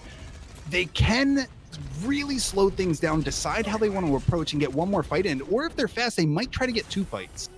Yeah, Nif coming over here on the Zarya about halfway to a Graviton Surge. It's going to be very destructive if Nif gets that middle of the fight. Powerhaus Gaming needs it to be absolutely huge. Zoros is about to have another rally to cycle through, but the area is denied so early on from Hamster. Pushing so far forward, finds 2 early on. That is devastating. 30 seconds left here, and the staggers are coming through Argadur. This is where the attackers need to get speedy heroes to get to the point and just open up for overtime. I love Dynamic Gaming there. They were not just going to stand on point the whole time. They saw their opportunity, hyper aggressive, walked in, got those picks. 13 seconds left. There's a chance for Powerhaus to be able to touch. I think they will be able to, but it's going to be very tough. They're using all of their abilities just to get to point. Blizzard's going to be thrown out here just to cut off that main side of an area, and the Earth Shatter from Zach just to shut it down. Nobody, just barely on the point there. Real good stuff from 6 feet under.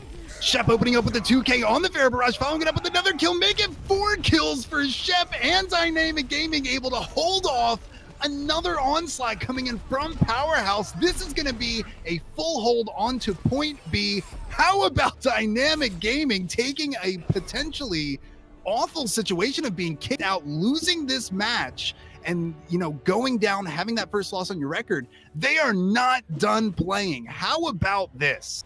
Dynamic Gaming will not be denied. They want to go into the next round without losing a single match as well, even if it means losing 2 maps themselves, setting themselves up for a potential reverse sweep here. And they absolutely needed their DPS, their tanks, and their supports just to come through in a clutch scenario in a multitude of situations, just stalling out multiple times. But the real MVP of that map, for me personally, though, had to have been Generic. Coming out there on the Mei, showing that Mei is still strong with the Ice Pick drop-off, being very effective with the walls. The Blizzard to shut down that last bit of area where the slower bits of the attacking team of Powerhaus were just trenching along was absolutely huge in my opinion. And I got to tell you, Panda, Shep on defense I think there was about 3 minutes left, switching onto the Hanzo, comes out of the side door and immediately hits 2 headshots to potentially save the point single-handedly. I got to tell you, just watching Shep play, watching what he's able to do, it is so fantastic to see somebody who's not only just competent on many different characters, but he excels at many different characters. Yeah, I mean, that's the one thing about DPS. There's so many different DPS picks to pick and choose from, but you have to be able to play them at a high level if you want to make it this far in Overwatch. In Dynamic Gaming, all things in between their normal compositions have been showing just that, as well as Powerhaus Gaming. Zoros had a very nice Reaper. I got to say, though, he didn't find as much with his Death Blossom as he had wanted to. It was still really nice to see to deny as much space as possible. That cone from the Edgelord himself can be devastating, but we're moving over to our hybrid map, and it's actually going to be Hollywood, a map that not many people see all too often. Yeah, Hollywood is definitely one of my favorite maps. it really comes down to the street space for me. So if you're on attack, you're able to get, the point capture on. Again, this is going to be a hybrid assault escort. So if you're able to unlock the point, get into the street space, I think there's so many fun things you can do. But you got to be fast, allowing the defense to set up on high ground for free, not even contesting them. That's almost always going to be suicide. Trying to walk in with, the entirety of the defense on top of Saloon. So it's really going to be up to one, how do you capture point A? And then two, how do you press that advantage so you can then own the high ground of the street space? Well, if you're Sept or Zoros, the answer is just click on their heads and have the space readily available and create so much monstrous damage to the enemy backline that you don't really need the help from your tanks, as they're just continuously diving out the backline. But that's a composition for another day here. As you can see, the attacking team is actually about to be dynamic gaming. They're going to try to roll out here with a standard 3-3 lifestyle that many of you know at home with a certain animal name. And now the defending team will have Nif-Nif's Junkrat. Zoros will be on the Soldier 76. Not a DPS that we see all too often here, Argander, but can be very good cleanup from the grenades of Junkrat. And a new standard lifestyle that I've seen very often on the defense for Hollywood is the Orisa and D.Va from K2. K2 was very strong in previous maps on D.Va, needs more of this. Yeah, I expect Zoros to be following up on a ton of damage by Nif-Nif. Nif-Nif's going to get those targets low. Zoros is just there to drop healing station for his Ana if needed, and then just pick off those low health targets. So holding up in top cafe with the Orisa, I think is fantastic for Powerhaus. Let's see how Dynamic Gaming approaches the problem. Yeah, and they already have the Junkrat to help get them through those tough times in that tough armor. It's going to be Zoros just Zach stuck inside the trap.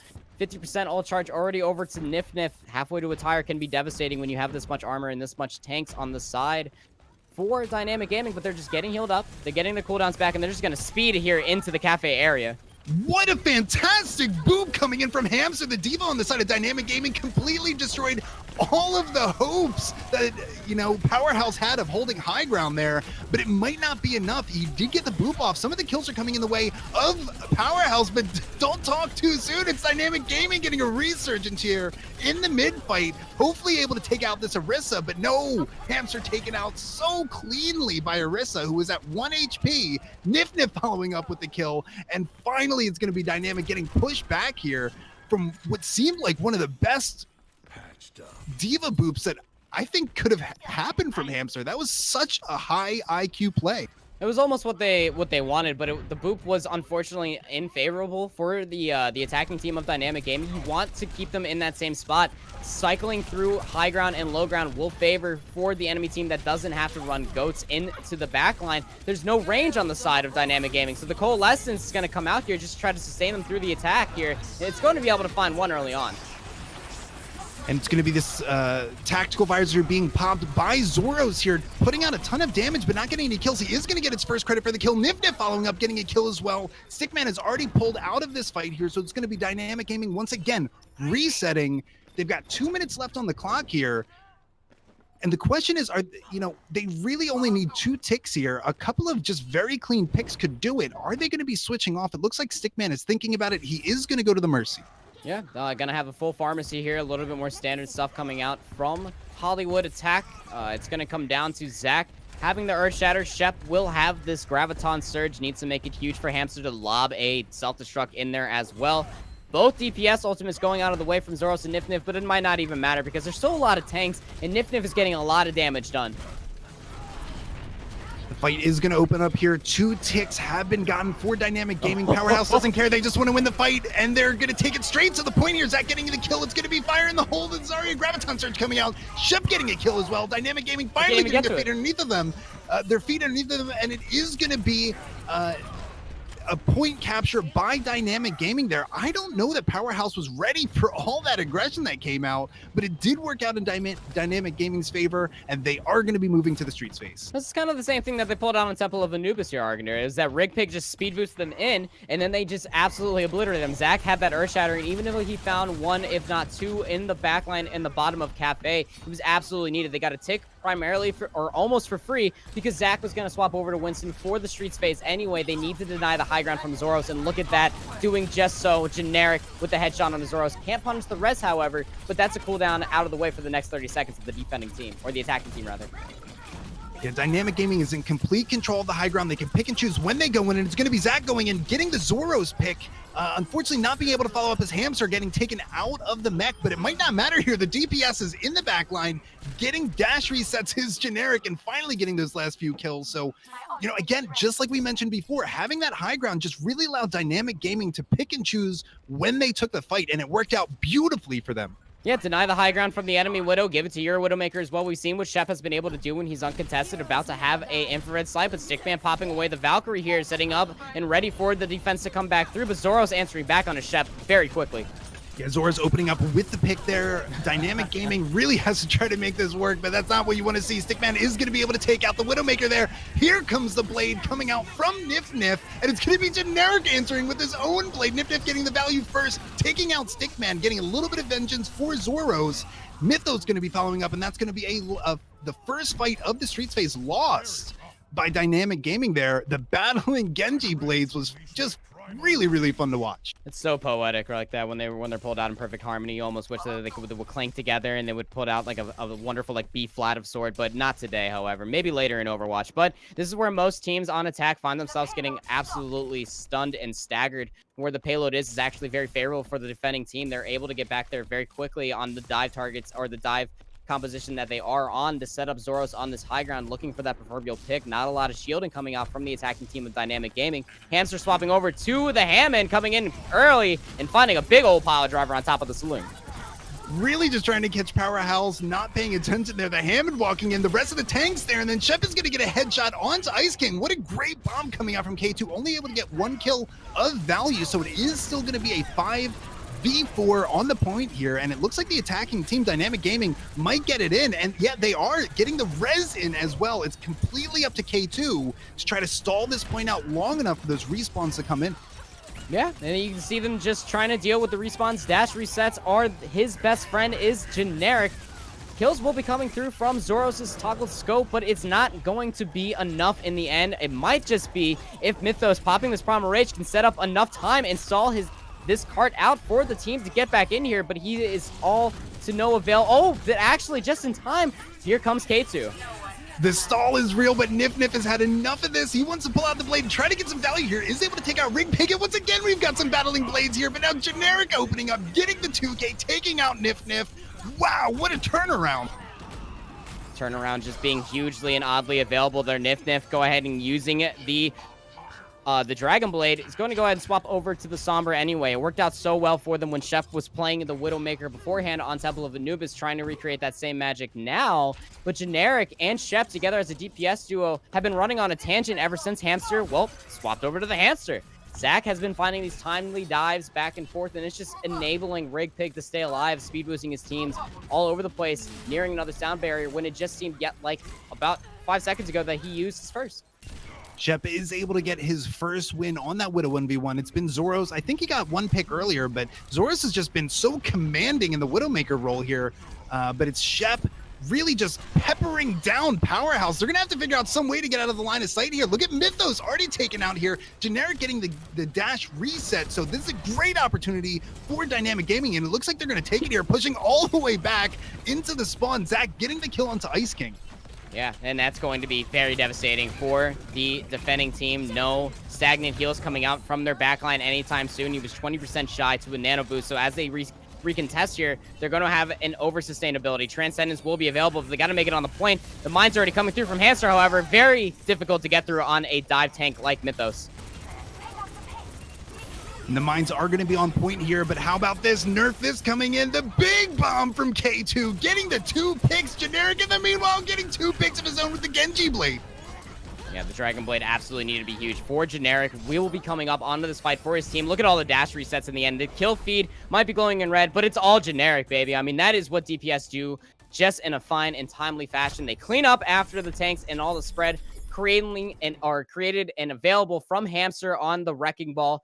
Really good stuff. That well-oiled machine coming out from Dynamic Gaming. That momentum shift is feeling very strong. They did finish with 9 seconds, and though you may not think that it is a lot of time, it will give them the opportunity for another attack if Powerhaus Gaming end up capturing all 3 points themselves. However, here, they're going to be setting up on their attack. They got to be wiping their eyes clear from that defense that didn't work out too well. Maybe a couple regroup problems, a little desynchronization in between their supports and front line. But I got to say, Dynamic Gaming here, Argender, they're really pulling it back. They're really showing us what they got. Shep has been a spectacle on this map, included just like last, his Widowmaker next to nil, clicking on the heads, easy as pie. And I got to tell you, I have been completely turned around on Hamster. At first I was thinking, yeah, the Wrecking Ball is pretty good. They're getting some damage in. They're having a little bit of trouble following up. I'm not sure if it's working out. I am going to eat all of those words right now. Hamster opening up, especially in the streets phase there, the timing is really down to the 10th of a second, it feels like. Hamster goes in, uses his pile driver as the enemy team is being booped upwards and taking damage from that pile driver. That's the moment that the rest of his team is able to come in. Genji's getting dash resets, the Winston is there, so the timing is so strong, and it's really, really just impressing me what Hamster and the rest of Dynamic Gaming are able to do with this Hammond. Yeah, they were really working well as far as like keeping their supports alive, the kiting and the peeling. So one thing about Wrecking Ball as well, that grapple and effect can get him where he needs to be in a very timely fashion, saving his adaptive shields for the right moment in time. When you see that number in the bottom left-hand corner of your screen, when you're on the first-person POV of the Wrecking Ball, the more the merrier. You get more shields when you're around more enemies. But look at this, the attack for Powerhaus Gaming. When in doubt, we go goats. Yeah, when in doubt, goats it out. But the Ana grenade was used, the Bionic nade was used very quickly by Stickman there. So this is an opportunity for Powerhaus to get in, try to get a little bit of point capture, and just bait the enemy team into making a mistake. Generic coming out here on the Junkrat himself there, getting a whole bunch of area already tactically denied with his grenades, and it's setting up Shep so well. Look at how much ult charges Soldier 76 has. He's about to actually have his tactical visor. We can see a tactical visor in the first fight here, but can anybody keep him up? Shep is still alive, popping the tactical visor here, but taken out immediately by Zoros. And spacing and the body blocking coming through. Zoros, high energy and all, just blocking Orisa from Zach into the cafe, disabling him to get onto the point as well. A quick capture, 5 minutes and 30 seconds here for Powerhaus Gaming as they just clean up all the staggers at the end of this opening push here, really shutting down the tactical visor there. I mean, for sure he was going to be swapping over to the Widowmaker anyway. It's a little bit stronger than Soldier 76 on point B of Hollywood, but you can see more swaps coming through. Zoros as well, his own Widowmaker, so it's going to come down who comes up on this 1v1 battle. It is definitely in the favor for the defending team this time around. Hamster going in big, and here comes the tire. It is going to be a Riptire kill from Generic onto Mythos. K2 trying to follow up, and then Shep getting the headshot kill on his 6 feet under. Yeah, and Shep, it's going to have to continue to pop off huge for his team if they want to continue to keep this cart in their favor. It's going to be down to 4 minutes and 45 seconds for the side of Powerhaus Gaming. They're going to have the self-destruct to play around with. Nif taking one more swap after the rally. Going to go ahead over to the Sombra to look for that high ground, and the hacks available 6 feet under now on the Zenyatta. They need these Discord orb targets to be timely placed onto Zach or Hamster as they're diving the heck out of this backline. The Zenyatta could be the turning point for both these teams, as Rig Pig also has a Transcendence for the defense. And it's going to be the tanks just trying to battle it out for the high ground here. Shep is taking some fire from Zoros. The Widowmaker battle is real, but nobody's going down, and it's going to be Shep with the smooth and still kill, jumping up with the grapple hook, but the res does come in, picking Zoros up. Yeah, and it's going to be a res down for the attacking team in the next 30 seconds. Transcendence was committed for the defending team, but Zoros doesn't even care. He's finding the burst damage outside of the Transcendence, just finding heads, getting down the main tank. And now it's just going to be Chef just hanging out, dropping for this mega pack, is going to be left alone and alive. Another recontest will be available for the defense. Going to have a nano boost in the middle, or the beginning of that fight, rather. Hamster will be going over to the Diva to help out with the dive, but Zoros just popping up. Oh my goodness, having the infrared sight, finding Chef deep into the trenches, and will obliterate him. Yeah, that's one heck of a stagger. Shep was behind the enemy team, but then the infrasights came in. Zoros knew exactly where he was, following it up with another kill onto Generic.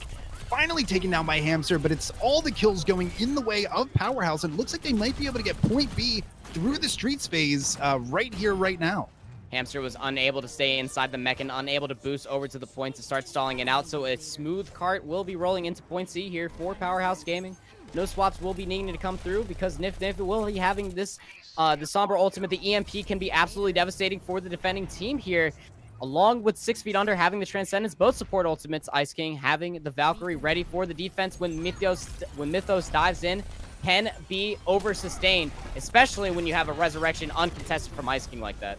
Yeah, the Resurrection does come in, bringing the Diva up, who is now back in her mech. So it's going to be a full 6v6, full power coming in. And there goes your power when Generic walks in, gets the pick on a Nif Nif as he's using EMP. Yeah, and the EMP is getting absolutely stuffed. Nif Nif died almost immediately after pulling said EMP. And it made Mythos go ahead and pop out the Primal Rage as well. Shep's going to go ahead and answer back on the Zoros, but they're unable to find any footing into point C, into this trailer area. Big anti-grenade from Stickman. These anti-grenades that we're seeing from pretty much, it feels like all of these annas that we've seen today are just top tier, flawless with their timing and precision there. So once again, it's going to be Dynamic Gaming holding off the fight here. They don't have too much available for ultimates, but there are a few things that are going to be coming online, and Shep once again taking out Zoros with the headshot.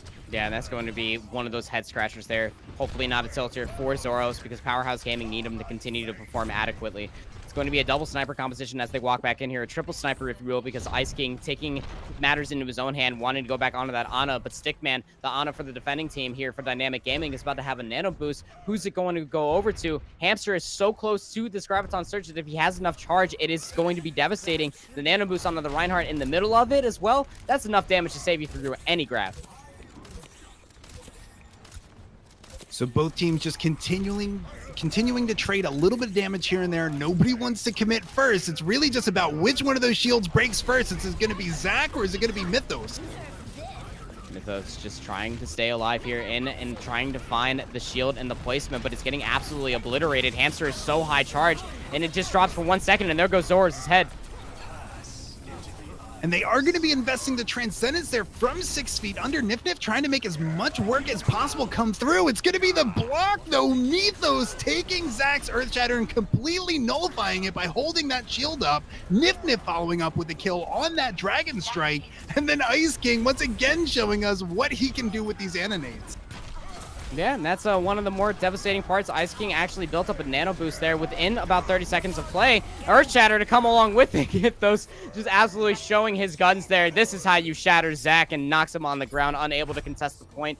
No overtime enabled, and this is what I was talking about at the end of the last defense for Powerhaus Gaming. They have more time, 1 minute and 53 seconds to be specific, to set up for their next attack, but it still enables Dynamic Gaming to have their own attempt of unlocking the payload and walking it down the streets into this final capture point once more. They're going to have 1 minute to do so, so about a team fight or two here for the attack of Hollywood. What's going to be their play? I can only imagine the pharmacy that unlocked the point for them originally, but that original attack from Powerhaus Gaming was just so strong. It was wonderfully played in between setting up Zoros, enough time for Ice King to set himself up in the backline, and Nif Nif on the Hanzo, Sombra, all those swaps was very nice to see. Yeah, and at the end of the day, I mean, you can just repeat what worked well for you, but you know, both of these teams have been super impressive to watch. You don't need to get into anything crazy. You don't need to just, you know, hero swap just for the sake of it. I mean, of course, if you're getting countered, yeah, you want to go ahead and get that counter pick, but I really think that Dynamic Gaming, they just need to stick with what they know works. They have a fantastic dive. They are able to compete on pretty much every level with it. You know, when we saw Hamster on that Wrecking Ball, it was so impressive. I just want to see him stick with what they know works. Instead, it looks like it's going to be Hamster onto the Zarya, Shep with that Dragon Strike combo with the Hanzo. Big burst potential coming through from the attacking team, but Nif Nif hanging out on the Junkrat, just looking to deny as much area as possible as they're walking into these chokes. Could be very difficult to deal with. We saw Tactical Visor come out with the last 30 seconds of play for the past defending team, which is Dynamic Gaming. Zoros needs to stay alive here to clean up after all of these grenades that are coming through from Nif Nif.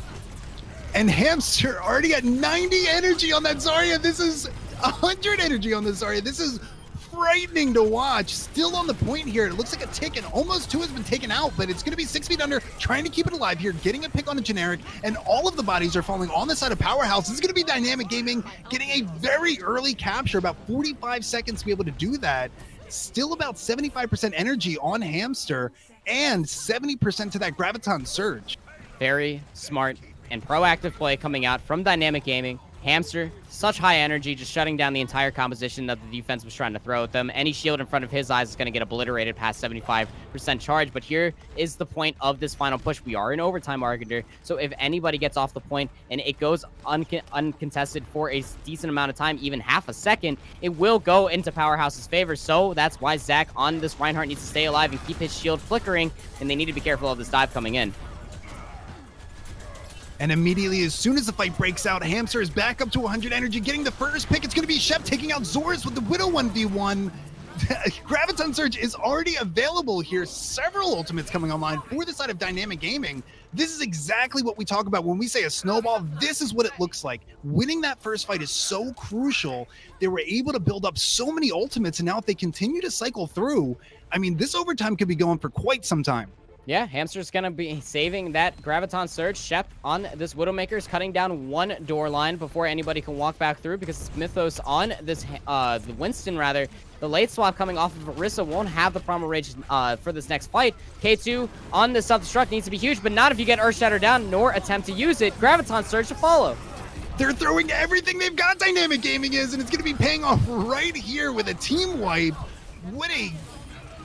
I mean, that's just one heck of a fight that they were able to take there, but they might have invested a little bit too much. I don't know how they're going to be able to win the next fight here. K2 coming in with the tank ultimate available, that Diva bomb. You've also got Mythos available who can boop you off the cart. So this is a little bit of a scary moment for Dynamic Gaming. It's a double sniper setup here for Powerhouse as they just try to attempt any sort of stop, lock, and stun here on to the point. Ice King with the Ana swap, looking for a cheeky sleep dart, but Generic now will have a rally who took the swap over to the Brigitte. So more armor across the point is exactly what Zach needs as he's getting pretty low, and that's going to instantly burst him back up to full health. He's about to have an Earthshatter, Argender. And amidst all of this chaos, Shep is able to get a 2K, 2 headshots, opening up for Dynamic Gaming and just giving them back the advantage that they had lost in the last fight. What a fantastic job by Shep there. The cart is still moving. The cart's still moving. It's not stopping. Shep finding the Pilot Diva kill onto K2 as he was pulling and channeling the self-destruct as well. Had nowhere to go. He thought he had the space available, but Shep said, nah, I'm behind this box. I'm safe. I'm good to go. And now Zoro's answering back there on the back of the trailer park. He's going to pull Stickman back, so no healing on the front line. And now this overtime whip will probably go down. And there goes the second Graviton Surge, but it's not going to be enough. Powerhouse was able to put together a few ultimates, dump out a ton of damage right before the final point was captured. So, you know, again, resilience coming out from Powerhouse. They were able to stop that snowball, which can be incredibly difficult to do.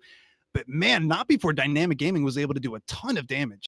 Yeah, oh, absolutely. I mean, Dynamic, they didn't get stopped all the way until point C. So now it comes to a test of willpower for the side of Powerhouse Gaming. Do they have what it takes to set themselves up promptly to get over to point C, essentially inside that VIP box is where the golden box of victory and lies for them. They're going to have more time, though, than their adversaries did upon their push, but that almost means nothing. If Powerhouse is absolutely snuffed out, if Dynamic Gaming has taken the CD-ROM and has downloaded all of the information that Powerhouse has had to offer leading up to this one moment, we will be going to see a map 5. They have looked stunning so far, especially take maps like we just came from on Anubis, where they were able to learn what their opponents were throwing at them. I can only imagine the proactive play that has been coming through from Dynamic Gaming will continue to show, and we get to see our Lord and Savior Hamster on the Wrecking Ball this time again. Yeah, back at it again is going to be Hamster on the Wrecking Ball, and Rig Pig has switched over to the Zenyatta. You know, a lot of spam is going to be coming into the choke here, so it's going to be up to Powerhouse. Last time we saw them go around the flank where the Mega is on left side from the attacking perspective. I expect them to do something similar, especially when they see that Shep and Generic are just spamming down these chokes. Yeah, just go ahead, and there's a lot of tactical area denial, especially with Shep on the Hanzo now. So one Storm Arrow can find anybody's life outside of a shield. Big anti-grenade coming through. We'll be stalling out the attacking team to heal up and find their cooldowns again. But look at Hamster just being a nuisance, just swinging around with the grappling hook, just trying to displace the entire attacking team. And then one more mine, two more at that would just keep them in the air. And now you just see 6 feet under just being in the wrong place at the wrong time. And along with Nif, we'll get cleaned up here by Hamster.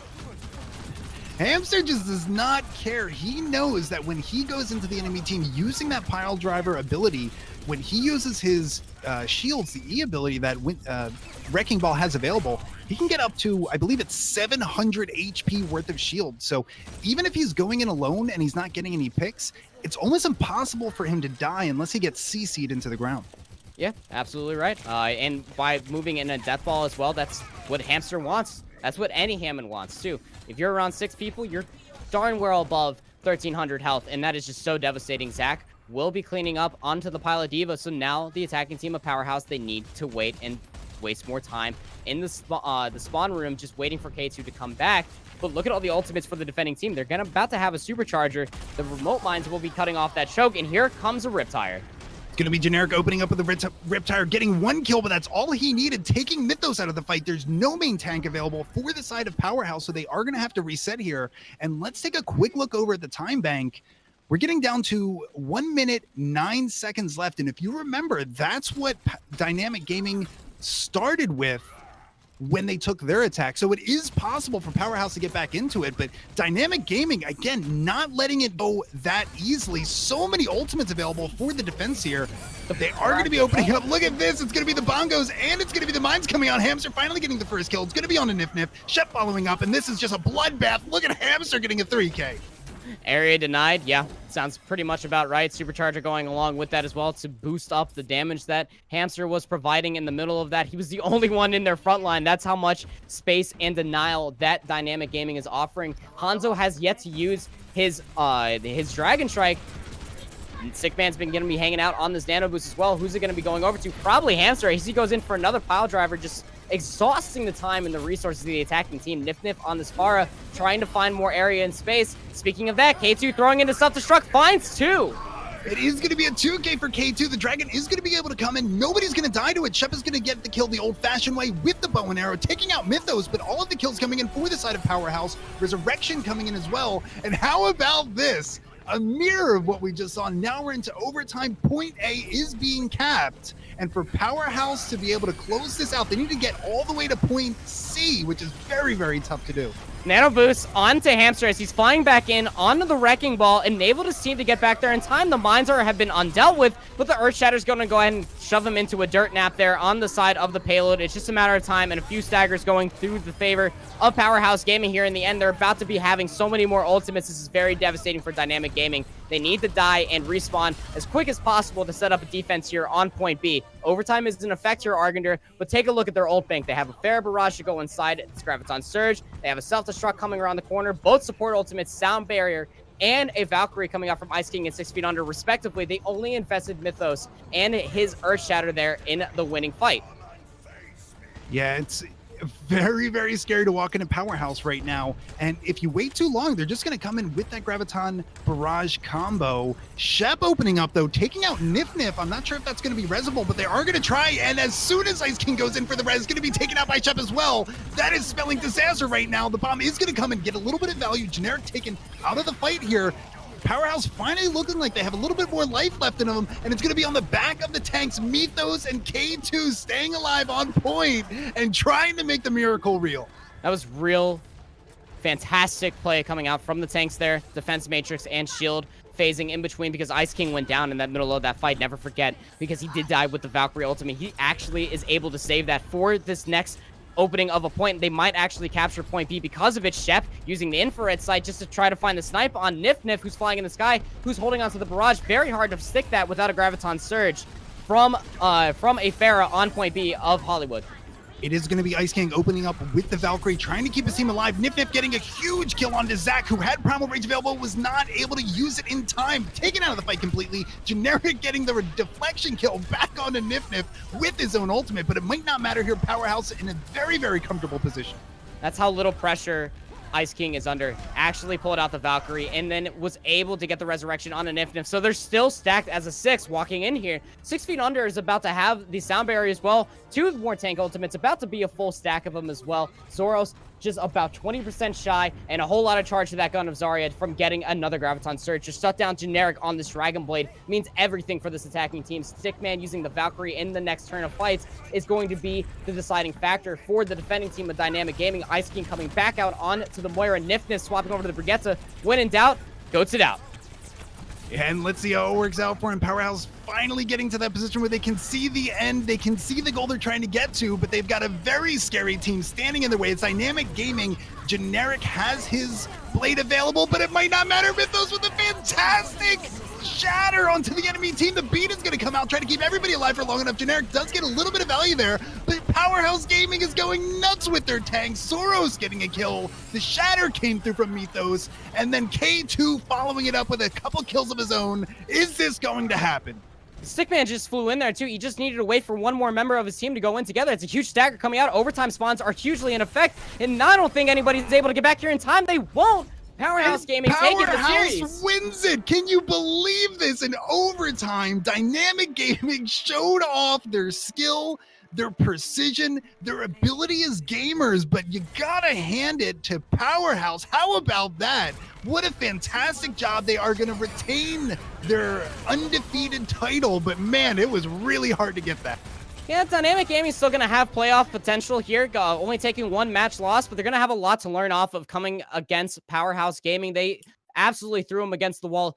41,000 damage block, darn near 42,000 damage block for Mythos. His Rhine shield placement, the Earth Shatters, just the overall main tank play from him in particular was absolutely next to nil. It was fantastic Argenter coming out here from Powerhaus Gaming. They need their tanks to continue to perform adequately like that to make it strongly through playoffs, which might as well be around the corner. We're only halfway through Open Division, I know, but the way that Swiss maps play into each other, really looking good. And I got to tell you, if you did not have somebody you were rooting for yet in this tournament, keep an eye on these teams. Powerhaus and Dynamic Gaming were so strong in everything they brought to the table, how they were able to react to each other in real time. And yeah, it was Powerhaus getting the W in the end, but I mean, rewatch this when you have time. Dynamic Gaming put up such a huge fight, and I feel like that could have swung one way or the other if just one of those picks went the wrong way. Maybe there was a little bit more time there at the end when they might have been able to contest, stop that final point from being captured. Man, these are incredible teams to keep your eye on. Yeah, so I got to say that Dynamic Gaming definitely looked good with their DPS. Shep definitely has a lot of things to be considering up with his positioning, but he has the shots available. Maybe not playing as much Wrecking Ball, but I look forward to seeing both these teams again in Open Division. Absolutely. Well, my name is Argenter, and for my good friend Panda, thanks for tuning into this game. I'm going to send it back to my good friend Project at the desk. Oh man, God, what? Man, oh what? Lord! Oh my God! My Lord! Oh Lord! What a game! I wish you guys could have heard how hype we were getting. Oh my God, dude, that was an amazing game. Well, welcome back. We're here. It's your boy Project. I got my awesome analyst with me. Guys, we need to talk about the games that we just saw. We almost saw Dynamic Gaming go with the reverse sweep, but they couldn't stop the Powerhaus. Okay. Let's start off talking about Anubis. Okay. They came in. Dynamic Gaming seemed to have their coffee, I think is a good way to say it. At least Shep in particular on that Widow. Lofty, like what happened? Generic 2 woke up. Oh my God. Yes. Well, okay. Oh, yeah. Let me ask you guys, because I want to get your opinion, right? Why do you think it took them so long to wake up? Was it just the halftime break? Was it a coaching pep talk? What do you think it could have been? You know how when you used to play like soccer or sports as a kid and you would go into halftime and you get like some orange slices in Capri Sun? They must have had the greatest orange slices in Capri Sun ever of all time, because they looked so different. Shep and Generic specifically looked like completely different players. Shep was hitting shots on Widow that we hadn't been seeing him hit before, and Generic was playing a lot better. You know, he had a very, very rough Anubis game, I would say. And when we saw him on Hollywood, really stepped it up. So they definitely had a very good game, and it was almost their play that brought them towards that reverse sweep, but it was just barely, just not enough, and it was oh so close. And I need to just talk about Anubis for a second, because like my heart is still recovering as I speak right now. Right? I'm having a hard time collecting thoughts, because it was all Powerhouse for most of the map. It was pretty even coming off the bat, both teams getting really early finishes, both 5 and 6 minute pushes. But again, Powerhouse on the defense when it was Dynamic's turn to attack on the second round, being wise to their antics, really collapsing on their rotations, not allowing Sept to get the sidelines that he wanted. It took all the way till overtime and a huge shatter by Zach to really open up that point for them. And then coming into second point is where it became a bit peculiar because they had the positioning and the ultimate to kind of stop this push, but Sept coming in with a huge pick off to the right side, and then we see Zach with another amazing shatter on second point to really secure that overtime push. And Powerhouse, again, with a really strong first point attack, just couldn't break the defense and the amazing stalls coming out from Dynamic, and were just not able to follow up on rotations that eventually just ran dry. And one thing I found so interesting about Anubis too is thinking about it, how often we had either really close nail biters where they were pushed to overtime, or you had one team just absolutely dominate, get the cleanest pushes, get all 3 ticks right away. Like it seemed that's like assault, my dude. That's assault. Right? That's assault. You just if there was like a way Blizzard could put like what is assault? What you just said is exactly what assault is. It's either very, very high stomps or like you just get an overtime push and somehow it magically ends up working. That's a lot of what we see with assault. And I remember looking at these teams too, looking at the start, we were like, oh, hey, yeah, they have about similar SR ranges. They've won about the same. They literally did win the same amount of games. We were expecting a close game. I feel like Anubis was that close game that we got, but naturally Dynamic Gaming took it in the end. But we do want to talk about the second game that we saw here where we honestly thought we were going to get a reverse sweep in Hollywood. Dynamic Gaming started off with the 3-3 goats composition, and it was pure goats. And after one long push, they took the first point. And it was, I feel like Generic and Sept both woke up for this game too. I think that's an understatement. What do you guys think? Well, I mean, it's giving them the space that they need to work with, right? So again, props to the Dynamic tanks and the supports for making sure that they understand how much space that Generic and Sept need to sort of do their best and contribute to the battlefield. So them being able to maintain space and capture space when necessary. We see a lot of the times actually that Powerhouse Mythos actually taking the initiation into the tank line of Dynamic, but them holding very, very strong, not giving up that space, not letting it go, allow Sept and Generic to get those counter picks and to really sort of pressure out the backline to playing in a bit of a comfortable way. Now, given Powerhouse was able to put a stop to their snowball onto second point, due to an unfortunate misfocus fire onto a res that got Mythos up, and he had Primal Rage, so I was able to stall out the aggressive respawns. But again, taking the point all the way up till essentially the end on overtime, really Dynamic Gaming bringing it to the table to Powerhouse, telling them we're not going to go down so easily. But we can say the same thing for Powerhouse, isn't that right, Kenobi? Yeah, I mean Powerhouse, like the way that I saw them play, it's like they don't do much like flashy things.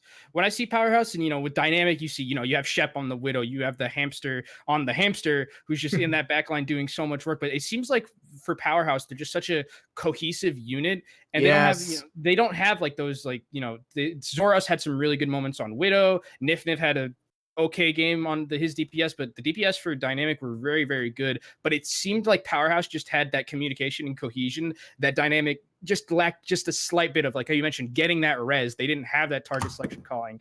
That wasted another, a minute off the clock that you could have had for free and could have pushed all the way. So think that Powerhouse definitely has some better, communication, and Dynamic, if they can shore that up, I think they'll be a great team. And if Sept rather, and Generic can play the way that they played today in the Hollywood game and on Anubis, they're definitely going to be a team to look out for as well. And Lofty, I do remember, we do have to give you credit. You did say Sept was the one to look after in the start, and I mean he kind of showed up. So props to you. I'll give you a little hand clap. Thank you. He did let me down. My boy. He woke up. He woke up. He was just asleep. Yeah, he was just asleep. Yeah.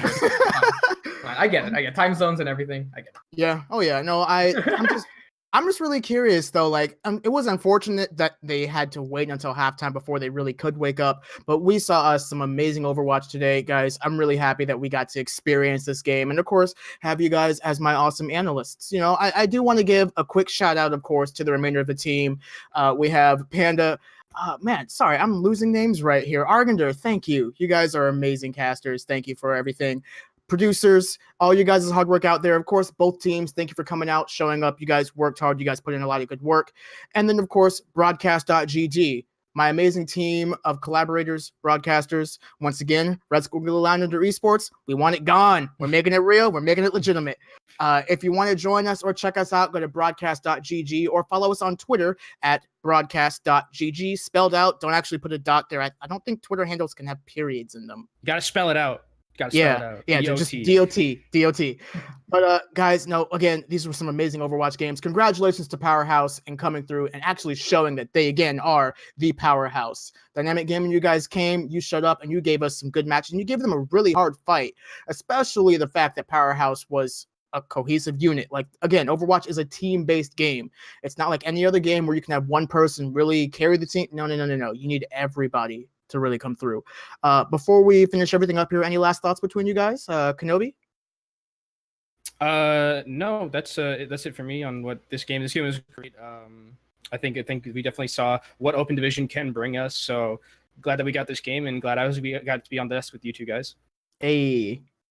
And for me, I'm just excited to see what else Powerhaus can bring to the table moving forward into the tournament, seeing how far they can maintain and hold on to that undefeated title. And also, because I have a shout out for Rigpig and Shep on the stream. So you guys are awesome. Fantastic. I love you both. Yeah, great job, guys. Well, again, that puts Powerhaus at 5 wins, 0 losses. They're going further in this tournament. It's your boy Project for Broadcast.gg. If you guys are still hanging out, you should check out South American Contenders. Their games are going on right now. Semifinals, dude. It's going right now. It's getting hype. I love watching Contenders games. Like, oh man, they seem nice to be doing so much. It's all it's so nice looking. Yeah. While we get to look at red and blue all day. Hey man, we out here. We out, bro. Again, thanks again. This is Project for Broadcast.gg. We're throwing it over to South American Contenders. Y'all take care.